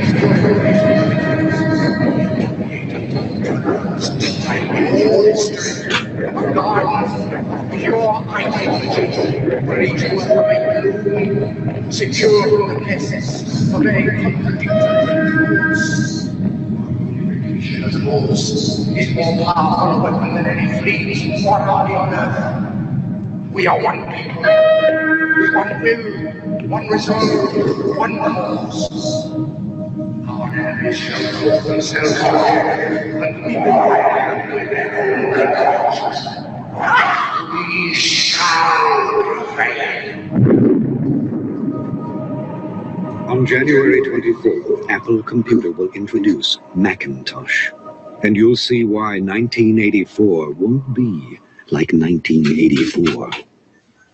This was apparently a huge gamble because people said what stuff did when you did commercials at those days, and also just showing commercials at the Super Bowl wasn't a thing. And also, people don't buy computers for their homes, and also because they're really hard to use. And so they decided we're going to make a computer that has an interface like a desktop, so people who do not know how to use computers can use computers without putting in, MS-DOS stuff.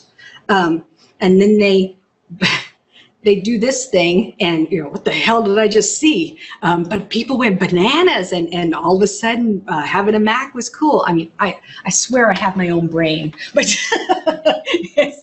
because they found out there was this market of people who want to. But no, I'm a quirky, I'm not normal. That's why I buy this thing like every damn buddy else, because I'm special. I do love this guy. But anyway, so then computers, have a different role in the household. They're like a status symbol kind of thing. Apparently, this little aside, they had a hard time finding that many bald-headed actors. They needed, they were spending a lot of money on this commercial. So those guys, mostly white nationalists, yes.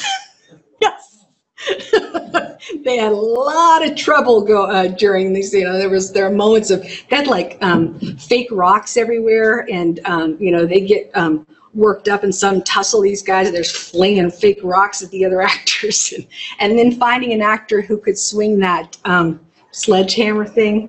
Tough.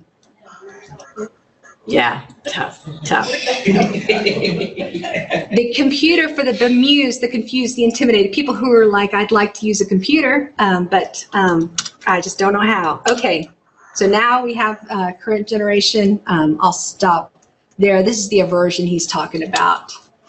So, okay, let's end with, I was going to also talk about, I'll talk about that another time, but that we have technology that shapes the ways that we access things in real time and what's available to us. We go back to that woman who's at her typewriter She has enough leisure time to write. She does not work in a factory, we're guessing.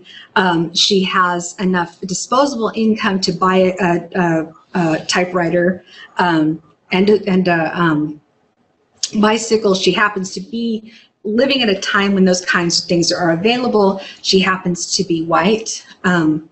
So we've got a situation like 12 Years a Slave, where he has to, that makes it really, really visible, the complexity of in the embodied nature, the political nature of these kinds of things, because he knew how to write, of course, because because a lot of slaves did, but also because he wasn't a slave and he was stolen and he was brought down and he became a slave. But in order to get out of being a slave, he had to get a letter to his friend up in wherever he was, on the East Coast somewhere.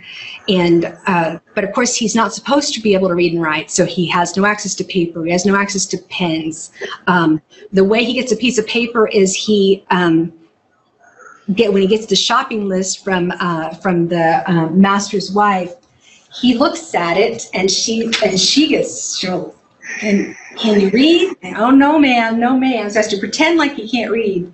He has to buy a little extra piece of paper when he buys her stationery, stuff it in his pants, get back to the place, find some place to put it, and then while he's having dinner, he notices there's a little bit of berry juice going on. So he thinks maybe that can be the ink, and so he whittles down a pen, and then he has to wait till it's late at night because none of the other slaves can see him either, and he writes the letter. But then now he's got to mail the letter, so where do I find an envelope, and I've got to figure out how to get a post stamp, and so basically the existence of technology doesn't mean the availability of technology, despite what Joan says, right? So, and this right here, I love. The digital revolution is far more significant than the invention of writing or even printing, but he said that way long ago. And this right here is the first mouse, invented in 1971. Final thing. We think in metaphors, which makes things invisible to us. The text is a container that we fill. You know, our students ask us, how many pages is our paper going to be? It's like, I got to fill that container. And it's 8.5 by 11. That's the only way it can be. So this is Lakoff and Johnson, Metaphors We Live By. It's from the early 80s, but it's still really prescient. We are physical beings bounded and set off from the rest of the world by the surface of our skins, and we experience the rest of the world as outside us. Each of us is a container with a bounding surface and an in-out orientation. We project our own in-out orientation onto the physical objects that are bounded by surfaces, onto others that are, but even when there is no natural physical boundary that can be viewed as defining a container, we impose boundary making off territories so that it can has an inside and a bounding surface. Metaphors we live by, they say everything is a metaphor, whether we know it or not, and it's interesting. All right, let's wrap up by talking about Ramsey. Really quickly, want to talk about the waves, and then we'll talk about his first chapter experiment. So, how many of you guys have read The Waves? Okay, Katie has. I read the book. Okay, what's your favorite Woolf work by Woolf? That one was my favorite for a while. I don't know why, but yeah. I don't know, it's most of Teal Lighthouse, but okay, so there's 3 characters, there's 6 characters, 3 men, 3 women. They all interact with each other throughout their lives, and this covers their lives. There's Bernard, who's supposed to be, thoughtful, he's prone to introspection, and we get a lot of the story from him. Neville is meditative and tends to focus kind of on beauty. He does end up being a successful poet. Lewis is introspective, but he also has an appreciation for practical aspects of life.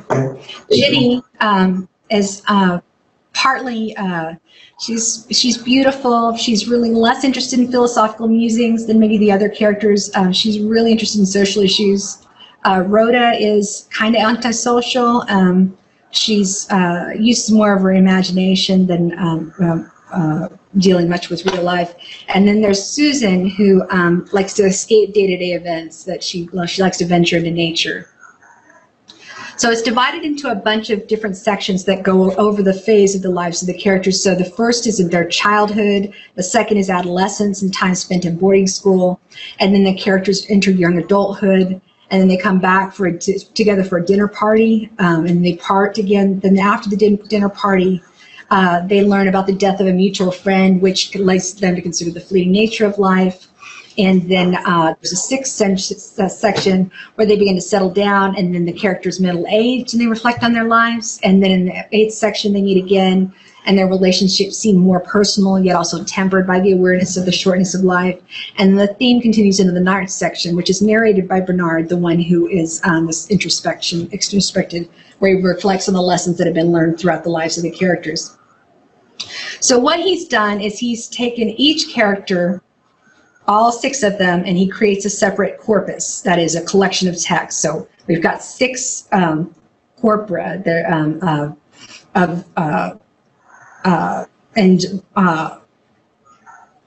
they're taking this data to try to understand the characteristics of the characters and how they distinguish themselves from one another. So we know certain things about the characters by reading the text straight out. Do those things persist if we take things in sorts? So here on page 11, this is the mathematical equation. We've got 6 documents because we have 6 characters. That's N, that's the total number of, and then the DF is the number of documents in which each target term occurs. So we're sorting it through target terms. So if we have a term that occurs, for example, 194 times, but it occurs in all documents, that's going to have less weight than it will if it occurs just in one character's life. So if this word, let's say petty, shows up 194 times across the entire novel, and only 3 of those characters use that word, then we will multiply it 6 times 3 because it has more weight.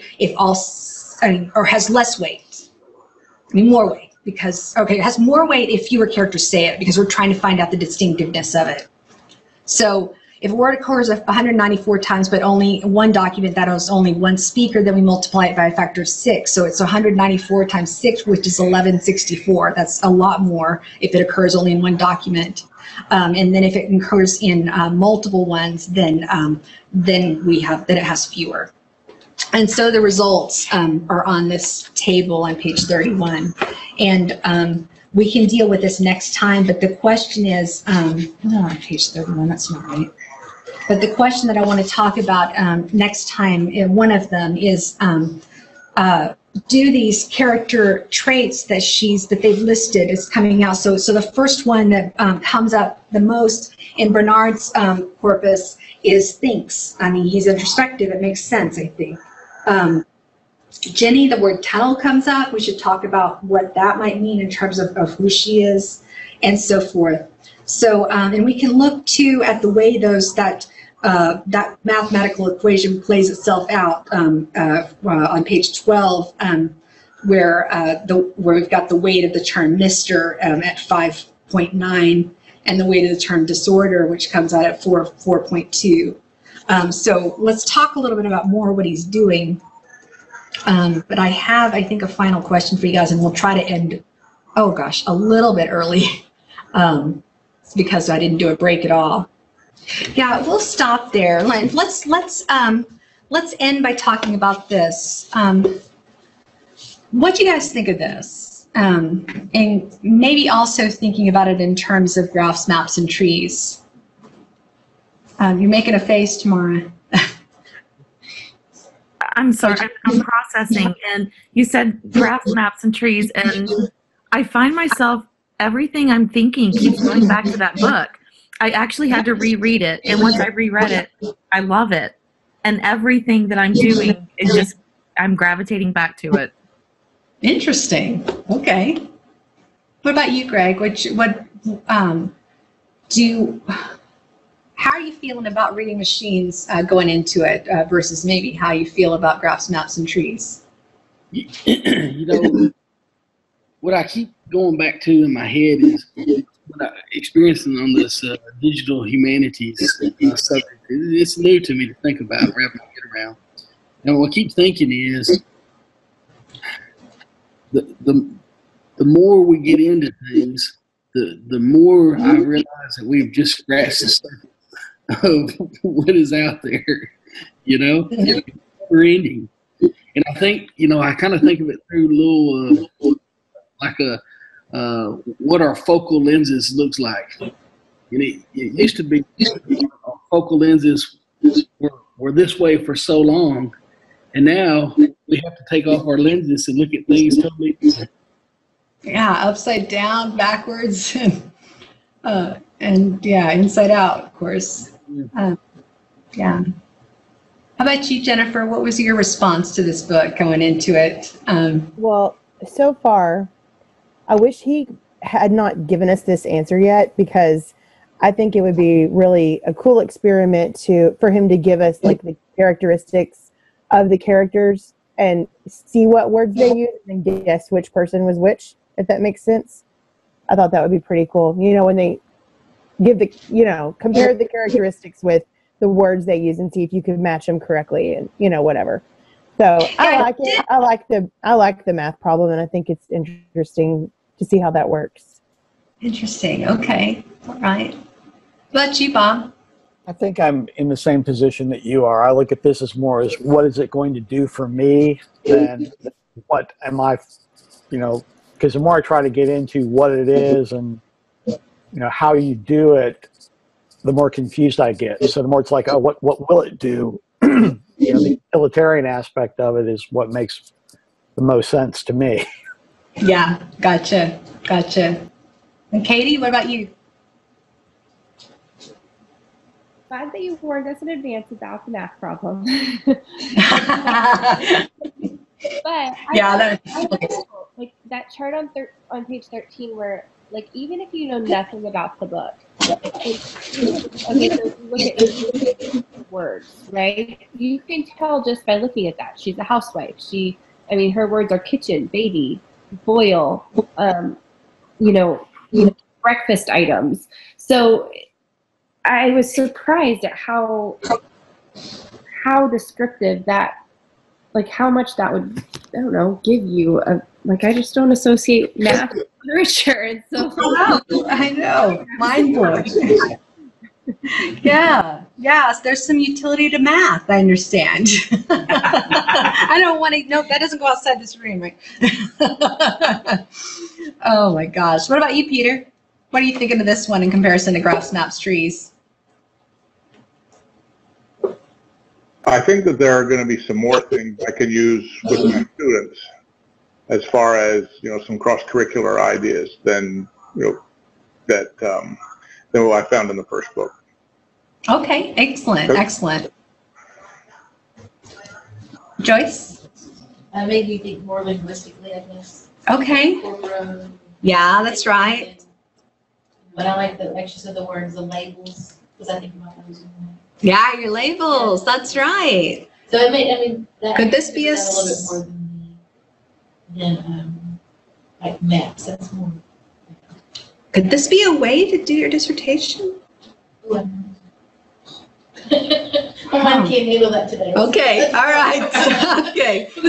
Daniel, how about you? It's made me think of two things, like in comparison with Morietti's book, how could you maybe make a tree with some of these terms to see some connections or intertwining connections. So it's kind of like Morietti is asking us to look at literature in a different way or different perspective. So I like that aspect. It just gives you more tools and toolbox to analyze text. But I would like to maybe kind of figure out how to use a graph or a map or tree or That's something. interesting. And also it reminded me of the video that we watched that was disorienting, kind of the ways and all the voices that, one time if you took that text and made a digital text like that. The waves would be a good one for that. And in that video you have waves, like actual waves, pictures, but yeah. Ha! That would be interesting. That's interesting. You get the final word, Brian. Oh, on this one? Mm-hmm. Oh, you already got my spiel on it right before we started. But for the benefit of the others, I mean, I can kind of understand the description of an algorithm, because if you took a literary criticism like Marxism, you can set up a one-to-one every time a word, like a religious word, Christianity or a Bible or cross, appears. You can equate that to a super system, right? And you can design an entire lens of criticism into a program to recognize these words are most commonly attributed to these facets of this literary criticism, and feed a work into it and see if the computer can spit out the quote-unquote right critical lens. But so much of that's going to be subjective on the part of the programmer that it complicates its own problem. That's a question that I want us to keep coming at, because we hit Moretti pretty hard, and I think we should have, because he makes a lot of assumptions when he pulls his data, and with the assumption that pulling the human being out of the project is going to make it more reliable, but the bias is clear based on the way that he sets up the computations that he's going to process, and that's always going to be the case. And I think that Ramsey deals with that better, but I still think he's making the argument that if we just get the computers in, but I think the lecture here was like, human beings make these damn things. And a huge array of material realities, of limit and shape access, and what it looks like, and what it can do, and for whom it does not, and who it oppresses and who it doesn't, and so forth. So yeah, I can't wait to get to our post-colonial stuff. But anyway, we'll spend the whole class next time talking about reading machines. So finish it up for that, and then that's it. But not next week. Right. Next week you're gone? No, the week after that I'll be gone. Thanks for saying for that. Yeah, I'll be here next week, which is week 8, and also you guys come to see some of these candidates. I'll send a agenda for the other 2 when I get a chance. But the week after that is when I'll be in Pittsburgh. Okay. Thank you guys so much.